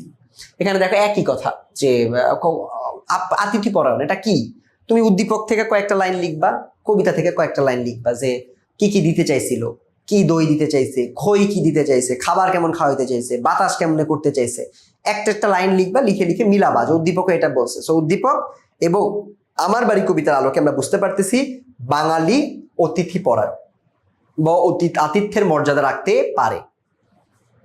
চলো আমরা আরেকটা সিকিউ দেখি, লাস্ট সিকিউ। এই সিকিউটাকে আমরা পারি কিনা আমরা দেখি। এগুলো হচ্ছে কবিতার লাইনের মতো, ঠিক আছে। ধেয়ে চলে আসে বাদলের ধারা, নদী ধান্য দুলে দুলে সারা, পুলায় পাখির বাসা কাঁপিছে, কাতর কপত দাদুরি ব্যাং, কাতর কপত দাদুরি ব্যাং ডাকিছে সঘনে বারবার। 2 নম্বর কি বলছে? নব তৃণ দলে ঘন বন ছায়ে, হরস আমার দিয়েছে বিছায়ে, পুলকিত নিপ নিকুঞ্জে আজ বিকশিত প্রাণ জেগেছে। এখানে দুইটা কবিতার মাইন হচ্ছে, একটাতে আমরা বলতেছি এখানে ধেয়ে দে বাদলের ধারা, বাদল মানে হচ্ছে বৃষ্টি, এটা বৃষ্টি সম্পর্কে বলছে। দুলে দুলে সারা, সব গাছপালা সজীব হয়ে গেছে, সবকিছু আস্তে আস্তে কাঁপতেছে বর্ষার বাতাসে। দাদুরি ব্যাং, ব্যাং ডাকে হচ্ছে বর্ষাকালে যখন অনেক বৃষ্টি হয় তখন দেখবা ব্যাং ডাকে। ডাক শুনছো? আমি আমার গ্রামের বাড়িতে শুনছি, খুলনা সদরে থাকি তো, আমি থাকতাম তো খুলনাতে, আমি কিন্তু শুনেছি এরকম একই ধরনের শব্দ। পুলকিত নিপ নিকুঞ্জে আজ বিকশিত প্রাণ জেগেছে, এটা হচ্ছে আরেকটা। নবতৃণ দলে, এটা আরেকটা নতুন গাছের ছায়ায় বা তার মধ্যে ঘন ঘন বন ছায়া, হরস আমার দিয়েছে বিছায়, সেখানেও বৃষ্টির কথা বলা লাগতে পারে, বা বৃষ্টি কিভাবে নিকুঞ্জে প্রাণ এনে দেয় সেটা এখানে তুলে ধরা হয়েছে। চলো উত্তরটা দেখার চেষ্টা করি। নদী নালা কেমন জলে ভরে ওঠে? নদী নালা ঘোলা জলে ভরে ওঠে, এটা তো আমরা জানি, বর্ষাকালের সময় এখানে বলছে। এটা এমসিকিউ তো আসতে দেখা যায়, সেটা কিন্তু একটু সুন্দর করে মনে রাখতে হবে। এটা এই লেখাটা সম্পর্কে। এটা আসছে মূলত শ্রাবণ, এই শ্রাবণ সম্পর্কে এসেছে, শ্রাবণে। সো আমরা শ্রাবণের সবকিছু পড়বো। অবিরাম এক গান ঢালো জল ঢালো জল, এটা মানে কি? অবিরাম এক গান ঢালো জল মানে হচ্ছে পানি বা বৃষ্টি যেটা হচ্ছে এটা যেন কনসিস্টেন্টলি হইতে থাকে। এই হওয়াটাকে বলছে অবিরাম এক গান ঢালো জল, কথাটি দিয়ে বোঝানো হয়েছে এইটা। প্রথম ও দ্বিতীয় উদ্দীপকটি শ্রাবণে কবিতার মূলভাবের সাথে সাদৃশ্যপূর্ণ। আচ্ছা, এটা আমরা খ নাম্বারটাকে একটু উত্তরটা পড়ি। অবিরাম একই গান ঢালো জল মানে প্রকৃতির কাছে মূলত প্রার্থনা করা হয়েছে বা বলা হয়েছে যে প্রবল বর্ষণ বা বৃষ্টিপাত যেন হতেই থাকে, মানে বারবার যেন হয়। ঢালো জল মানে বৃষ্টি যেন নামতেই থাকে, বৃষ্টি যেন থেমে না যায়। শ্রাবণ মাসে বা বর্ষার দিনে বৃষ্টি যেন এক টানা ঝরে পড়ে, যার যেন কোনো বিরাম নেই। আকাশ মেঘে ভরে যায়, নদী নালা উপচে উঠে, চারিদিকে শুধু জল আর জল। এমন অবারিত বৃষ্টিপাতের শব্দ কবির মনে এক ধরনের সঙ্গীতের মতো, মানে বৃষ্টির শব্দ এক ধরনের গান। সেই জন্য বলছে যে অবিরাম এক গান। এই গানটা হচ্ছে বৃষ্টির গান, মানে বৃষ্টি মাটিতে পড়লে, পানিতে পড়লে একটা শব্দ হয়। তোমরা যারা যারা গ্রামে আছো, গ্রাম বাদ দাও, শহরে যারা থাকো, তারা দেখবে বৃষ্টির একটা শব্দ আছে না, ছাদের উপরে পড়লে বা মাটিতে পড়লে একটা শব্দ হয়। সো ওই শব্দটাকে বৃষ্টির গান বলে চিহ্নিত করেছেন। সো নবনবে এই গানটা তিনি বারবার শুনতে চেয়েছেন। এমন অবারিত বৃষ্টির কথা তিনি বলেছেন। তখন কবির কানে ভেসে আসে যেন প্রকৃতি সারাক্ষণ এই গান ঢালো জল এই গানটাই যেন প্রকৃতি গাইতে থাকে, এটাকে তিনি সঙ্গীত বলেছেন। প্রথম ও দ্বিতীয় উদ্দীপকে এটি শ্রাবণে কবিতার মূলভাব সাথে সাদৃশ্যপূর্ণ, মূলভাবের সাথে সাদৃশ্যপূর্ণ ব্যাখ্যা করো। সাদৃশ্যপূর্ণ বলেই দিছে স্টেটমেন্টটাকে, না সাদৃশ্যপূর্ণ কি না আমাকে জিজ্ঞাসা করছে। সো এটা অ্যাকচুয়ালি সাদৃশ্যপূর্ণ। কবিতাংশ শ্রাবণের কবিতার মতো অনেক সাদৃশ্য লক্ষ্য করা যায়, কারণ দুটাতেই বর্ষার কথা বলছে। দেখো উদ্দীপকের লাইনগুলো যদি একটু দেখি, এখানে বলছে ধেয়ে চলে আসে বাদলের ধারা যখন আসে, নদী ধান সবকিছু দুলে দুলে সারা হয়ে যায়, দুলতে থাকে, এবং পাখিরা বাসা কাঁপতে থাকে, দাদুরি ব্যাং ডাকতে থাকে বারবার। এবং এখানে দেখছি নতুন নতুন গাছের জন্ম হয় বর্ষাকালে, নব ছায়ায় আমাদের প্রাণ শক্তি ফিরে আসে, প্রাণ জেগেছে। সো এখানেও কিন্তু আমরা বৃষ্টির ফলে যে নতুন প্রাণটা আমাদের প্রকৃতিতে ফিরে আসে সেটাই দেখতে পেয়েছি। শ্রাবণের এই যে সজীব করে তোলে, বৃষ্টির ফলে গাছপালা কাঁপতে থাকে, রোদের দগদগে ধাপ মুছে যায়। তো এখানে কিন্তু আমরা এখানে দেখতে পাচ্ছি যে মিলটা একটা খুবই স্পষ্ট, ঠিক আছে, মিলটা কিন্তু খুবই স্পষ্ট ছিল। প্রথম ও দ্বিতীয় উদ্দীপকটি শ্রাবণের কবিতার মূলভাবের সাথে সাদৃশ্যপূর্ণ, এটা তোমরা মোটামুটি লিখে দিতে পারবা, ঠিক আছে, এটা মোটামুটি সবাই তোমরা লিখতে পারবা। তো এবার একটু আমরা যাব ঘ নাম্বারে। দ্বিতীয় উদ্দীপকটির শেষ দু লাইন ও শ্রাবণের কবিতার শেষ দু লাইন সমর্থক, কথার যুক্তি সহ মিলে লেখা। এই যে শেষ দু লাইন কিন্তু আমাদের মুখস্থ থাকে না অনেক সময়, বাট শেষের দুই লাইনগুলো কি বলেছে, লাইন মুখস্থ না থাকলেও ভাবটা তোমাদের জানা থাকতে হবে। প্রকৃতির প্রভাবে মানুষের জীবনে পরিবর্তন ঘটে, এই দিক থেকে উদ্দীপকের দ্বিতীয় অংশের শেষ দুই লাইন এবং শ্রাবণের কবিতার শেষ দুই লাইনের ভাবার্থ সমর্থক। শ্রাবণের কবিতার শেষাংশে কবি শুধু প্রকৃতির দৃশ্যপটে আঁকেননি, বরং প্রকৃতির সঙ্গে মানুষের মনোজগতের এক গভীর সম্পর্ক তুলে ধরেছেন। কবি বলেছেন, যেমন প্রকৃতি ঋতুর পালা বদলে রূপ পরিবর্তন করে, ঋতুর পালা বদলে গ্রীষ্মকালে যেমন তাপদাহ থাকে, বর্ষাকালে তেমন কিন্তু বৃষ্টির পানিতে সবকিছু আবার প্রাণ ফিরে পায়। সো এই পরিবর্তনটাই কিন্তু সুন্দর করে ফুটে ধরা হয়েছে। এবং প্রাণ ফিরে পাওয়া, আমরা যেহেতু কবিতার লাস্টে দুলেন আমার মনে নাই, বাট উদ্দীপকের লাস্টে দুলেন তো আমার এখানে দেখা যাচ্ছে প্রাণ ফিরে পেয়েছে। সো এইরকম কিছুই হয়তো বলছে, নাহলে তো সমর্থক বলতো না। সো এটা কিন্তু একটু ট্রিক, তোমরা যদি না মনে রাখতে পারো, বুঝতে পারো, সেক্ষেত্রে এটা দিয়ে একটু কাজে লাগানোর চেষ্টা করবে। সো আমরা মোটামুটি ঘ নাম্বারও পারবো। সো আমরা কি বুঝছি সব কিছু? এইবার আমরা কি পড়বো? এইবার আমরা একটু আনন্দ পাঠের যে ছোট ছোট জিনিসগুলো যেটা আমাদের পারার কথা, ওগুলো একটু আমরা দেখবো। হ্যাঁ, ছোট্ট করে এগুলো অ্যান্সার আমি জাস্ট তোমাদের গল্প না পড়লে আসলে তোমরা এটা পারবা না, এটা গল্প পড়তে হবে সবাইকে। হ্যাঁ, একটু গল্প পড়ে পড়ে তারপর তোমাদের এটা অ্যান্সার করতে হবে। উদ্দীপকের শেষ আছে তো পড়লাম। আচ্ছা, এই যে সিকিউ, রাজার ভাবনায় তোতা পাখিটিকে শিক্ষা দেওয়ার সিদ্ধান্ত নেওয়ার কারণ কি ছিল? ওই যে তোতা পাখির যে বাসায় থাকে, বাসাটা অনেক ছোট, ওই বাসায় থাকলে মনে হয় জ্ঞান চর্চার সুযোগ কম, এই জন্য ওকে একটা সোনার খাঁচা বানায় দেয়, মানে ওকে শিক্ষা দিতে হবে, সে শিক্ষা হচ্ছে খাঁচা বানায় দেওয়া। বাট পরে যায় দেখে কি ব্যাকফায়ার করে যে খাঁচা বানাই দিয়ে ও আর গান গায় বন্ধ করে দেয়, এরকম একটা ব্যাপার। ঠিক আছে, খাঁচা বানানোর প্রক্রিয়া তার পার্শ্ব প্রতিক্রিয়া, যে এটা তো আমরা বললামই। তোতা পাখিটিকে শিক্ষা দেওয়ার সিদ্ধান্ত নেওয়ার কারণ কি ছিল? কারণ তোতা পাখিটাকে শিক্ষা দিতে চাইছিল যে তিনি অনুভব করেন যে তোতা পাখিটা একটা মূর্খ, গান মনে হয় গায় না, শাস্ত্র পড়তে জানে না, লাফিয়ে উড়ে বেড়ায়, নিয়মকানুন মানে না, সোকে একটা শিক্ষা দেওয়া দরকার। এই শিক্ষা দেওয়ার লোভে মূলত রাজার ভাবনায় তোতা পাখিটিকে শিক্ষা দেওয়ার কথা বলা হয়েছিল। খাঁচা বানানোর প্রক্রিয়া ছিল যে সোনা টোনা দিয়ে বানাইছিল। দেখো, পাখিটিকে পাট দেবার আগে খাঁচা তৈরি করা জরুরি, এরপর পাল্লায় পরে আসে একটি নাম করা শ্যাকরা, খাঁচা তৈরি কারিগর, যিনি সোনার খাঁচা বানাতে বসেছিলেন। খাঁচাটি এমন চমকপ্রদভাবে তৈরি হয় যে দেশের বিদেশের লোকজন দেখতে আসছিল। তো এই ঘটনাটা সুন্দর করে লিখবা। তোতা পাখির গল্পটা একটু সবাই পড়বা, যে তোতা পাখি গান গায়, কলের পাখি নিয়ে আসা হয়, খুবই মজার একটা গল্প। গল্পটা সবাই পড়বা এবং তারপরে এই উত্তরগুলো মিলাই নিবা। অলরাইট, আমি তখনই বুঝেছিলাম ব্যাপারটার ভিতর কিছু একটা গড়বড় আছে। খুদে গোয়েন্দার মধ্যে সবকিছুর মধ্যে সে গড়বড় খুঁজবে, সবকিছুর মধ্যে সে কোশ্চেন করবে, অবাধে সে কোনো জিনিস বিশ্বাস করবে না। খুদে গোয়েন্দার এক্সাম্পলটা কিন্তু আমাদের সবারই পড়া রাখা লাগবে।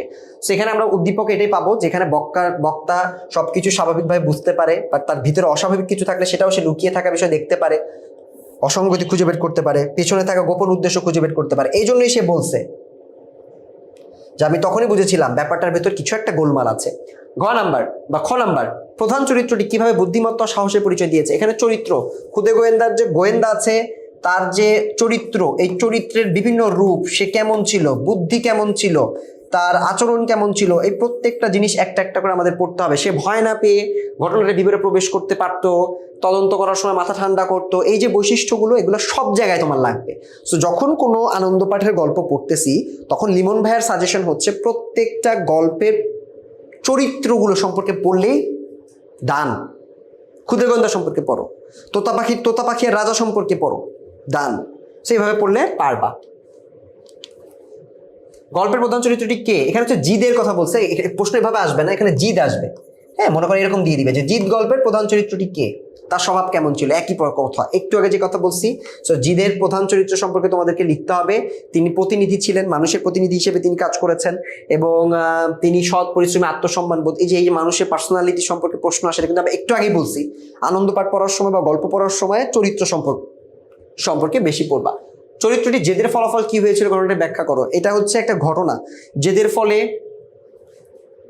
কোনো একটা কাজ তাকে বোঝানোর চেষ্টা করলে সে নিজের সিদ্ধান্ত অটল থাকলো। এই জেদি একসময় তার জীবনের দুঃখের কারণ হয়ে দাঁড়ায়। তার জেদের কারণে পরিবার ও সমাজের সঙ্গে দূরত্ব তৈরি হয়েছিল, ভালোবাসা সম্পর্কের বন্ধন দুর্বল হয়ে পড়ে, এবং আস্তে আস্তে সে একজন একা মানুষ হয়ে যায়। পরবর্তীতে সে অনুশোচনা করতে পারে, তখন সে বুঝতে পারে তার জেদের কারণে প্রিয়জন কষ্ট পেয়েছে বা সম্পর্ক নষ্ট হয়েছে। তখন তার মন ভরে ওঠে রিগ্রেটে, অনুতাপে। সেখানে জেদ বা জিদ কেন কোনো একটা ভালো জিনিস হইতে পারে না, মানুষকে অনেক সময় খারাপ দিকেও নিয়ে যায়, সেই জিনিসটাই এখানে সুন্দর করে ফুটায় তোলা হয়েছে। 4 নাম্বারটা, লেবুর মনটা মৌলভী সাহেবের প্রতি সহানুভূতিতে ভরে গেল কেন? নিছক আনন্দ যেমন মানুষকে বিপদে ফেলে, ক্ষমা এবং আন্তরিকতা মানুষকে সুপথে নিতে পারে।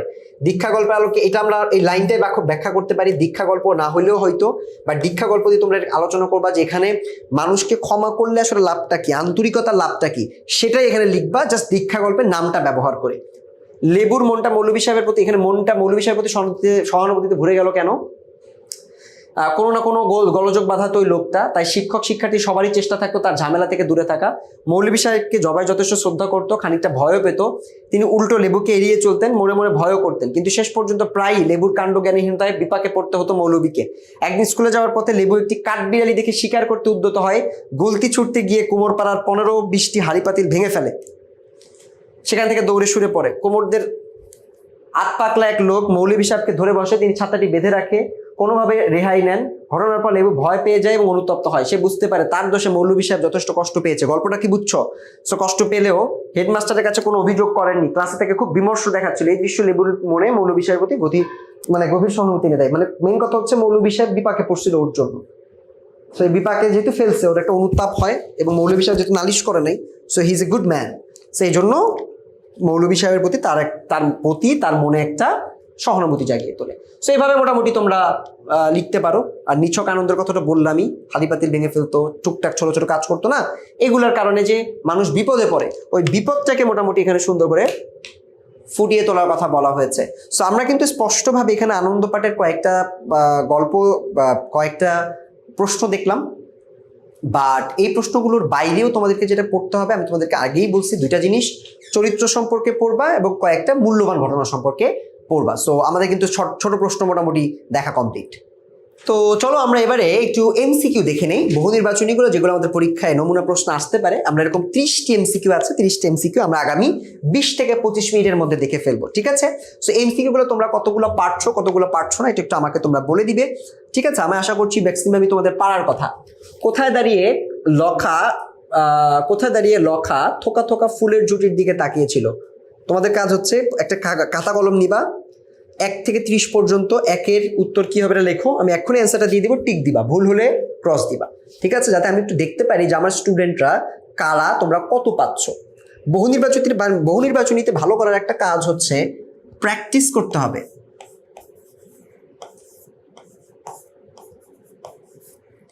বেশি বেশি প্র্যাকটিস করতে হবে।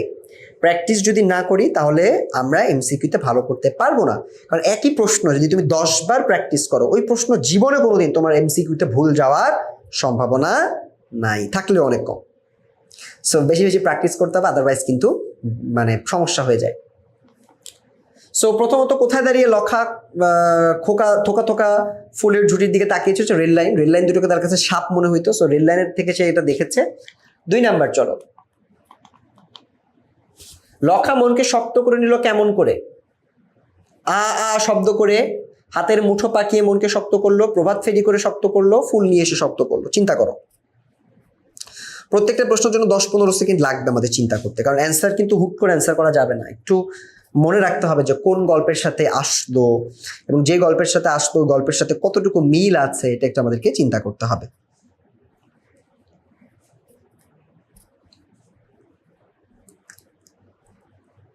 কি হবে এটার উত্তর? দিয়েছ? লখা মনকে শক্ত করে নিল কেমন করে?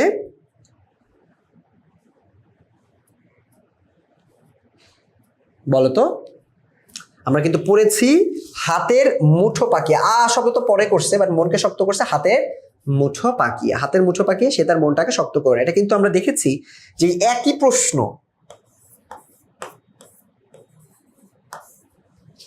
সিকিউ খতে আসছে। সো খতে না, এটা কিসে জানি কতে আসছিল।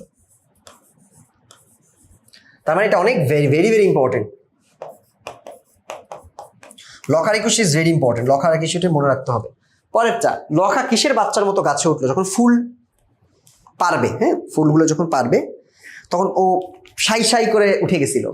সো কিভাবে উঠছিল? এটা একটা প্রাণীর সাথে তুলনা করছিল, একটা পশুর সাথে, পশু না, ছোট একটা কিউট প্রাণীর সাথে তুলনা করছিল, জীবের সাথে। তো কি হবে বলো? কাঠবিড়ালি, বনবিড়াল, খেকশিয়াল নাকি চিতাবাঘ? চিতাবাঘ তো না, অফকোর্স চিতাবাঘ বলে নাই ওকে। বলো কি হবে?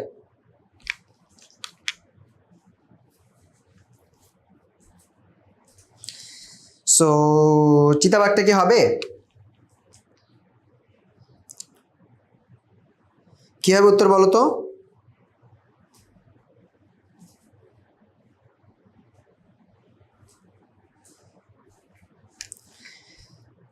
সো এটার উত্তর কি হবে?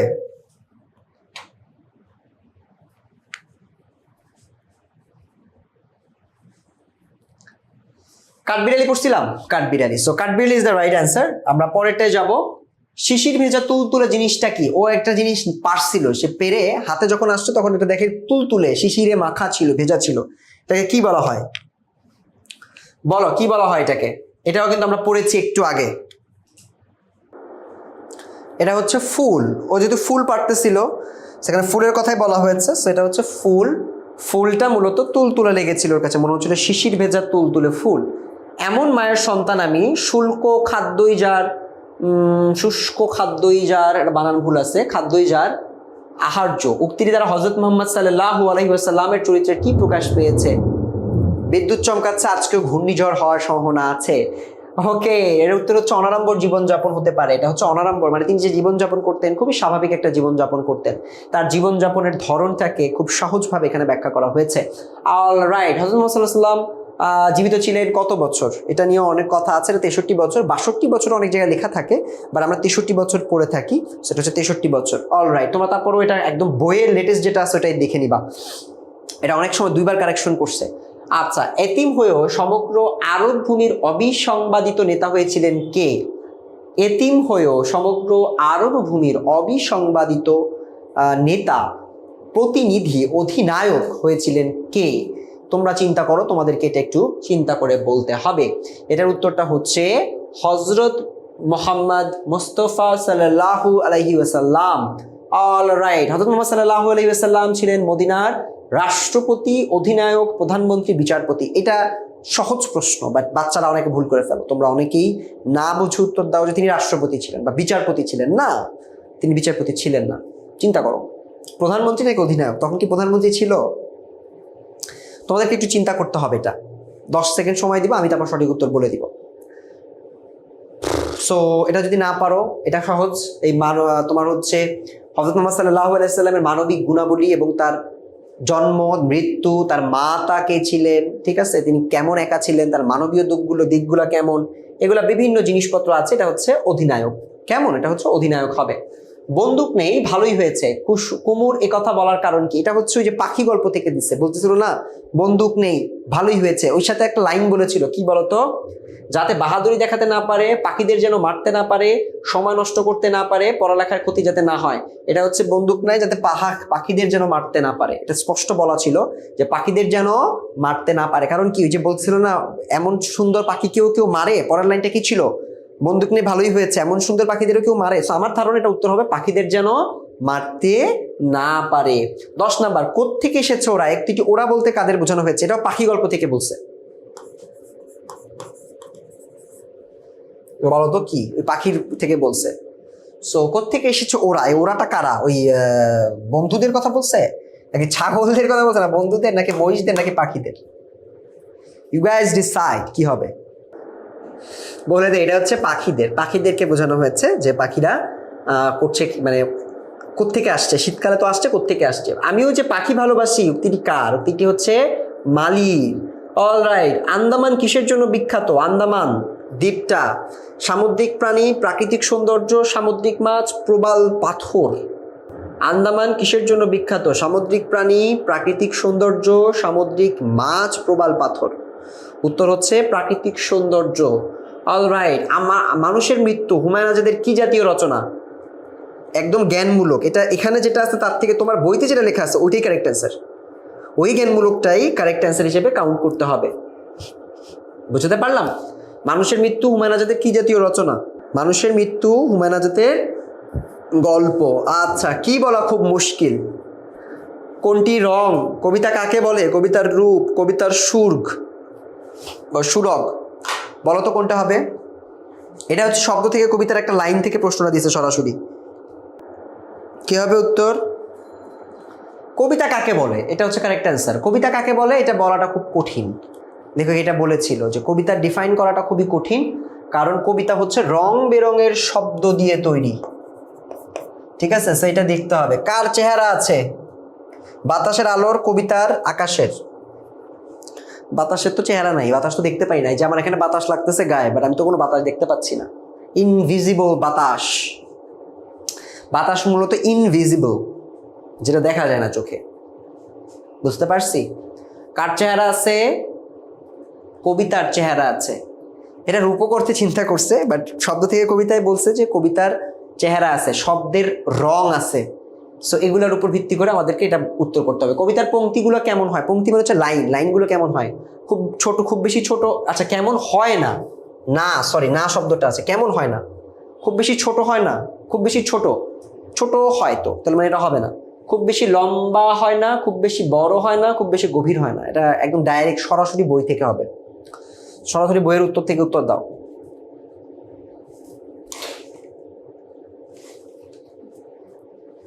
সরাসরি বইয়ের উত্তর থেকে উত্তর দাও।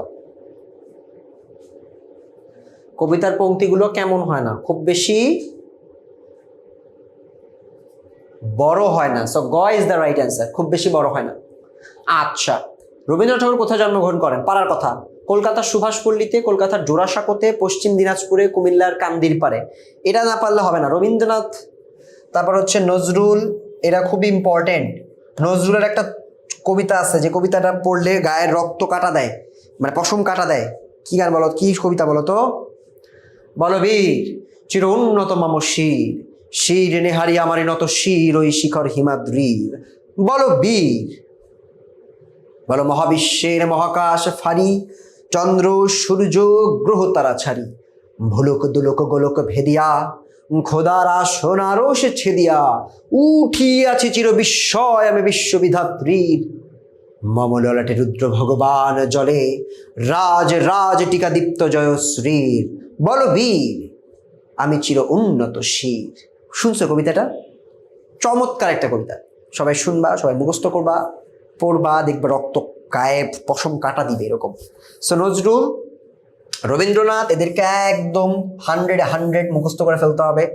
জন্ম কোথায়, কোনটা কোনটা লিখছে, ওদের লেখা একদমই ভোলা যাবে না। রবীন্দ্রনাথের লেখা দিয়ে তোমাকে বলবে এটা মানে কে লিখছে। আর নজরুল আর রবীন্দ্রনাথ অনেক কমন, হ্যাঁ, ওদের 8-এ পাবা, 9-এ পাবা, 10-এ পাবা, হ্যাঁ, ইন্টারমিডিয়েটে পাবা। সো এদেরটা আগে থেকে মুখস্থ করাটা শ্রেয়, মানে ভালো।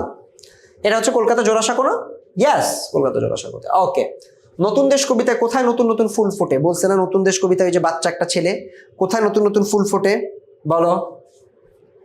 আর এই যে ওই কবিতাটা, বাবা কেন আপিসে যায়, যায় না নতুন দেশে। বাবা কেন আপিসে যায়, যায় না নতুন দেশে। শুনছো না লাইনটা কবিতার? এরকম একটা লাইন। নতুন দেশ কবিতায় কোথায় নতুন নতুন ফুল ফোটে? এটা হচ্ছে পথের ধারে, বনের তলে, উঠানের পাশে, ফসলের মাঠে। বনের তলে, উঠানের পাশে, পথের ধারে, ফসলের মাঠে। কারেক্ট অ্যান্সার হচ্ছে বনের তলে। বনের তলে নাকি পথের ধারে, এটা একটু চেক করে নিও। বাট আমি কবিতা যতটুকু পড়েছিলাম এটা হচ্ছে বনের তলে। ইয়াস। রবীন্দ্রনাথ ঠাকুরের জন্ম কত সালে? একই প্রশ্ন, একই ধরনের প্রশ্ন রবীন্দ্রনাথ ঠাকুর থেকে প্রশ্ন আসবে। সেই জন্য আমরা এটা মিস দিই না। রবীন্দ্রনাথ ঠাকুর থেকে প্রশ্নগুলো 100% ইউ হ্যাভ টু, মানে একদম প্রিপেয়ার ইউর সেলফ, যে প্রশ্নগুলো আসলে আমি ধুমধাম উত্তর দিয়ে দিব। সো কারেক্ট অ্যান্সার হচ্ছে 1268। দুইটাই মনে রাখতে হবে, ইংলিশটা বাংলাটা দুটোই লাগবে। এটা হচ্ছে বাংলা সাল, বঙ্গাব্দে 1268। হ্যাঁ, মনে থাকবে। ডেটটাও লাগে অনেক সময়, ডেটটাও তোমরা চাইলে মনে রাখতে পারো, বাট সালটা মনে রাখা দরকার। নতুন দেশ কবিতায় কি প্রকাশ পেয়েছে? ভালোবাসা, স্নেহ, প্রকৃতি প্রেম, সীমাহীন কৌতূহল। নতুন দেশ কবিতাটা একটু মাথায় আনো, চিন্তা করো। নতুন দেশ কবিতা হলো এইটা, তাহলে এটার সাথে আবার কি মিল পাওয়া যায়, তারপর সেটা চিন্তা করো। নতুন দেশ কবিতায় কি আছে বলো, কি প্রকাশ পেয়েছে বলো? ভালোবাসা, স্নেহ, প্রকৃতি প্রেম, সীমাহীন কৌতূহল। আমি বলবো সীমাহীন কৌতূহল, কারণ নতুন দেশে কি কি আছে, কোন দিকে যাবে, কিভাবে যাবে, অনেক চিন্তা করছে। সেটা হচ্ছে সীমাহীন কৌতূহলের একটা অংশ। কার রঙে রাঙা? ঠুলি খুলে দেখো, প্রতি ইটে আছে লেখা, এ বাক্যে ভুল শব্দ কোনটি? রঙে, রঙে শব্দটা ভুল আছে। ওকে, গাইতি শব্দের অর্থ কি? গাইতি হচ্ছে একটা কি, কুড়াল বুঝায় না? কুড়ালকে বুঝায় নাকি কুদালকে বুঝায় বলো? কোদাল আর কুড়াল কিন্তু আলাদা। কুড়াল, কোদাল, কোদাল হচ্ছে যে এরকম থেকে এরকম থাকে, মাটি খুঁড়তে হয় যেটা দিয়ে, হচ্ছে কোদাল। কোদাল দিয়ে মাটি খুঁড়ছি ছোটবেলায়, বড়বেলায় ফুলি নেই। ছোটবেলায় ওই যে ছোট ছোট করতাম, মাটি খুঁড়তাম। ওকে, সো এটা হচ্ছে দুমুখ কুড়াল হওয়ার কথা। আর তোমরা বলো আমাকে গাইতি শব্দের অর্থ কি? শব্দের অর্থটা ইম্পর্টেন্ট, এটা হচ্ছে দুমুখ কুড়াল। ইয়াস, দুমুখ কুড়াল is the right answer. So দুমুখ কুড়াল থেকে এই শব্দার্থ থেকে আমাদের প্রশ্ন আসার সম্ভাবনা রয়েছে। দধিচির সাথে কুলি মজুরদের কিসের তুলনা চলে?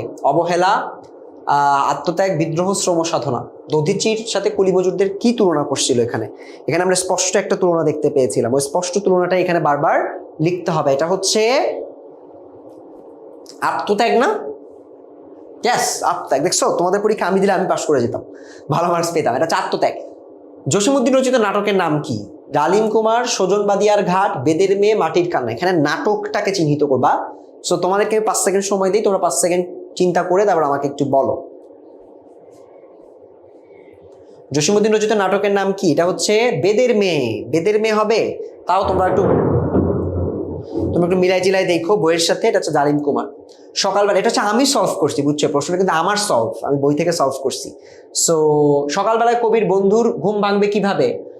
গাই দোহনের শব্দ শুনে, পাখির কলকাকলি শুনে, মোরগের ডাক শুনে, বাচ্চাদের চেঁচামেচি শুনে। এই যে দাওয়াত করছিল যেখানে আর কি, আমন্ত্রণ করলো না ওখানে, তাহলে তার ঘুমটা ভাঙবে কিভাবে এটা জিজ্ঞেস করছে। বলো কিভাবে ভেঙেছে ঘুমটা? এটা হচ্ছে গাই দোহানোর শব্দ শুনে, তাদের ঘুমটা ভেঙেছে গাই দোহনের শব্দ শুনে।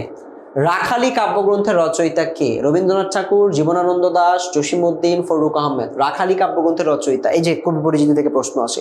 তোমরা আমাকে প্রায় সময় প্রশ্ন করো, লিমন স্যার কবি পরিচিতি থেকে কি প্রশ্ন দিবে স্যার? যদি দেয় কেমন প্রশ্ন দিবে? এই যে দেখো তোমাদের সামনে অনেকগুলো উদাহরণ আছে। এটা লিখছে জসীমউদ্দিন। সো জসীমউদ্দিন, রবীন্দ্রনাথ, জীবনানন্দ দাশ, কাজী নজরুল ইসলাম, এদেরকে একদম ভাজা ভাজা করে ফেলতে হবে মুখস্থ করে। মানে পড়তে পড়তে পড়তে, মুখস্থ না, মানে পড়তে পড়তে এমন অবস্থা হবে যে তোমার মানে সাবকনশিয়াস মাইন্ডে তুমি এটা তোমার মনে থাকবে, এরকম একটা জিনিস তোমাদের করে ফেলতে হবে। নিচের কোনটি জসীমউদ্দিনের নাটক? বেদের মেয়ে। আমরা একটু আগে এটাই পড়লাম না, জসীমউদ্দিনের নাটক বেদের মেয়ে। সো বেদের মেয়ে হবে এটাও। ঠিক আছে, বেদের কন্যা দিও না আবার কেউ ভুলে। সুকুমার রায়ের পিতার নাম কি? সুকুমার রায় মেইনলি ছড়া টড়া লিখছে, ওনার একটা ছড়া, এটা কি সুকুমার রায় লিখছিল? সৎপাত্র লিখেছেন সুকুমার রায়, না ভুলে গেলাম, কি জানি কে জানি লিখছে এটা। সৎপাত্র শুনছো? এটা কে লিখছে তোমরা পারবে বললো তো আমাকে। সৎপাত্র, ওই যে শুনতে পেলুম পোস্ত গিয়ে তোমার নাকি মেয়ের বিয়ে, গঙ্গারামকে পাত্র পেলে, জানতে চাও সে কেমন ছেলে? মন্দ নয় সে পাত্র ভালো, রং যদিও বেজায় গেল, তার উপরে মুখের গঠন অনেকটা ঠিক পেঁচার মতো, বিদ্যে বুদ্ধি বলছি মশাই। এরকম অনেক লাইন আছে, আমি আর পুরো কবিতা বলতে পারবো না, বাট এটা মানে মনে হয় সুকুমার রায় বললো না কে জানি, কবিতাটা পড়ছে অনেকবার, নামটা ভুলে গেছি। সো এটা দেখো, সুকুমার রায়ের পিতার নাম কি? পিতার নাম থেকে প্রশ্ন সচরাচর আসে না, বাট আসছে যখন আমরা সলভ করে দিই, উপেন্দ্র কিশোর রায় চৌধুরী। সো এটা যদি তোমাদের আসে বাই এনি চান্স দাগাই দিবা, অ্যান্সারটা দাগাই দিবা। অলরাইট, প্রচুর কবিতা পড়তে হবে তোমাদের আসলে। সত্যজিৎ রায় কে? সত্যজিৎ রায় হচ্ছে সুকুমার রায়ের পুত্র, সত্যজিৎ রায়। তিনি কিন্তু দুই বাংলাতে অনেক সেলিব্রেটেড একজন পার্সন। সত্যজিৎ রায়কে তার চলচ্চিত্র, তার লেখা সবকিছুকেই অনেক প্রচুর পরিমাণে গ্রহণযোগ্যতা দেওয়া হয়। কত সালে সুকুমার রায় মৃত্যুবরণ করেন? এটাও লেস ইম্পর্টেন্ট, এটাও বেশি ইম্পর্টেন্ট না, বাট তারপরে আমি এখানে এটা 3 স্টার দিব 5 স্টারের মধ্যে, না 3.5 4 স্টার দিতে পারি আমি, কোনো সমস্যা নেই। কবি পরিচিতি থেকে সুকুমার রায় থেকে প্রশ্ন কম আসে, আসলেও এটা আমাদের অ্যান্সার অনেকে আমরা 100% পারি না। সো এটা হচ্ছে 1923। Even I am not sure এটা আমি অ্যান্সারটা বই থেকে হয়তো দাগাইছি, আমার তো মুখস্থ নাই এটা, ঠিক আছে? তোমরা তো সবই নিজেরাও এবং মুখস্থ করতে পারো না, এটা তোমরা পড়লে, কন্টিনিউয়াসলি পড়লে তোমাদের মুখস্থ থাকবে আসলে। অলরাইট, সো আমাদের মোটামুটি আমরা 30টা এমসিকিউ সলভ করে ফেলছি। 30, তার আগে করলাম হচ্ছে 2টার জন্য 20, 50, তার আগে পড়লাম 5টা সৃজনশীল, 100 মার্ক আমাদের সলভ করা হয়ে গেছে। এখন তোমাদেরকে পরীক্ষার জন্য নমুনা প্রশ্ন সলভ করতেছি, তো একটা ছোট্ট হ্যাক বলে দিই। হ্যাকটা হচ্ছে how to write a CQ. একটা সিকিউ কিভাবে লিখতে হয় এটা তোমাদেরকে আমি একটু দেখাই দিব। মনে করো একটা সিকিউ লেখার জন্য আমি একটা পেজ, কিছু পৃষ্ঠা আঁকাই, কিভাবে লিখবা এটাই কিন্তু একমাত্র নিয়ম না, আমার কথাটা একটু মনে রাখবা। তোমরা অনেকেই অনেক রকম ভাবে লিখতে পারো, এটাই একমাত্র নিয়ম না, বাট আমি ছোটবেলায় এইভাবে লিখতাম, লিখে ভালো মার্কস পেতাম, এই জন্য তোমাদেরকে আমি এটা লিখতেছি। এটা হচ্ছে একটা পৃষ্ঠা, তার একটা পৃষ্ঠা, 3টা পৃষ্ঠা, 4টা পৃষ্ঠা, আর মনে হয় লাগবে না, তাও আরেকটা পৃষ্ঠা আমি দিয়ে দিই। তো এটা হচ্ছে পৃষ্ঠা। তো এখানে আমি কিভাবে লিখবো? মনে করো আমি লিখবো হচ্ছে হলুদ কলম দিয়ে। তো আমি এখানে লিখবো ক, যে 1 নং প্রশ্নের উত্তর ক। ক নাম্বারটা এখান থেকে লিখবা 1 লাইন 2 লাইন, এখানে দাঁড়ি। খ নাম্বারটার পরেই শুরু করে দিবা, যতটুকু আছে 1 লাইন 2 লাইন দিয়ে এখানে একটা দাঁড়ি দিতে হবে, পরে এখান থেকে শুরু করতে হবে 1 লাইন 2 লাইন। যার হাতের লেখা বড় বড় তার কিন্তু আরো লাইন বাড়বে, আমার কথা শুনো, সবাই এই একই সাইজ লিখলে হবে না। আমার হাতের লেখা একদম ছোট ছোট ছিল, এক এক পৃষ্ঠায় 23 লাইন ধরতো, আমার 20-22 লাইন ধরতো। সো এই জন্য আমি এটা ফলো করতাম। তোমার হাতের লেখা যদি বড় হয় তুমি আরো বড় করে লিখবা, এখান থেকে আরো বাড়বে তোমারটা, এখান থেকে 5 লাইন 6 লাইন, এই এরকম যদি লেখো তোমাকে 2 দিবে। এখানে কতগুলো লাইন দেখো, 1 2 3 4 5 6 7 8টা লাইন, 10 লাইন লিখছো তুমি টোটাল, তোমাকে 2 মার্কস দিতে পারে। গ নাম্বার এখান থেকে শুরু করতে হবে, 1 লাইন 2 লাইন। দ্বিতীয় প্যারা 1 line 2 line 3 line 4 line 5 line, দ্বিতীয় প্যারা গেল। তৃতীয় প্যারা 1 line 2 line 3 line 4 line 5 line 6 line 7 line 8 line 9 line 10 line 11 line, এখানে শেষ করবা। হাতের লেখা যদি বড় হয় আর একটু বড় করবা, ছোট হইলে আর একটু ছোট করবা, কোনো সমস্যা নেই। ঘ নাম্বার এখান থেকে শুরু করবা, একটা প্যারা দিবা, প্যারা প্যারা করে লেখাটা মাস্ট। 1 প্যারা, 2 প্যারা,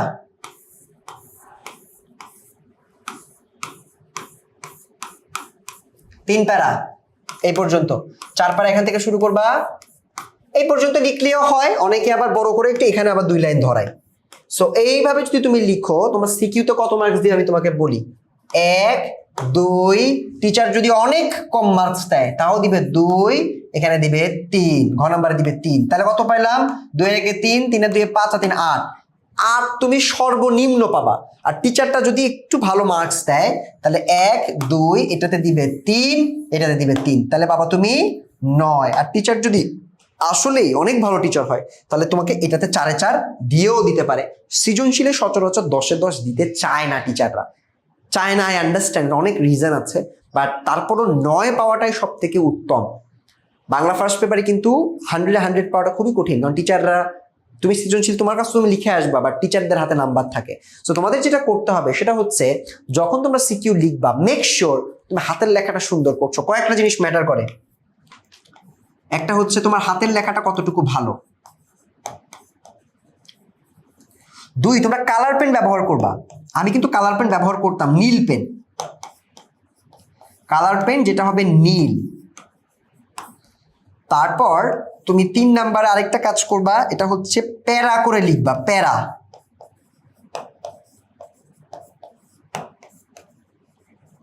প্যারা দিয়ে লেখা মানে এই যে দেখো এখানে 4টা প্যারা আছে, খ নাম্বারে এই একটা প্যারা আরেকটা প্যারা, গ্যাপ রাখতে হবে 2টা প্যারার মাধ্যমে, ঠিক আছে। 4 নাম্বার হচ্ছে গ্যাপ দেওয়া, প্রত্যেকটা লাইন এবং প্রত্যেকটা প্যারার মধ্যে আলাদা একটা গ্যাপ দিতে হয়। এই 4-5টা জিনিস যদি তুমি লেখো, এবং এগুলোর বাইরে 5 নাম্বার যেটা হচ্ছে সেটা হচ্ছে তোমার মূল লেখাটা যেন ভালো থাকে। মানে তুমি হাবি জাবি লিখতেছো, তোমাকে বলছে আঙুর ফলের 5টা বৈশিষ্ট্য, তুমি আপেলের 5টা বৈশিষ্ট্য লিখছো, তাহলে কি তোমার মার্কস দিবে? না, দিবে না। সো দিস ইজ ওয়াই তোমার এইখানটাতে অবশ্যই যেটা করতে হবে সেটা হচ্ছে হাতের লেখাটাকে ভালো করতে হবে, মেইন কন্টেন্টটা লিখতে হবে, কালার পেন ব্যবহার করতে হবে, প্যারা দিয়ে লিখতে হবে, তাহলে ইনশাল্লাহ তুমি ভালো মার্কসটা পাবে। বুঝতে পারলাম? সো এভাবে যদি সিকিউ তুমি লিখো, সিকিউ হ্যাকস এটাকে আমি বলতে পারি, এভাবে যদি তুমি সিকিউ লিখো তাহলে ইনশাল্লাহ তোমার মার্কসটা বেড়ে যাবে। সো আমাদের মোটামুটি আজকের ক্লাসটা আমরা এই পর্যন্তই রাখবো, ঠিক আছে। সো মন দিয়ে পড়াশোনা করবা, গল্পগুলো ভালো করে পড়বা, আর ভালো করে পরীক্ষা দিবা বারবার, তাহলে কিন্তু তোমাদের প্রিপারেশন হবে 100তে 100। সবাইকে ধন্যবাদ, অন্য ভিডিওতে দেখা হবে, আল্লাহ হাফেজ।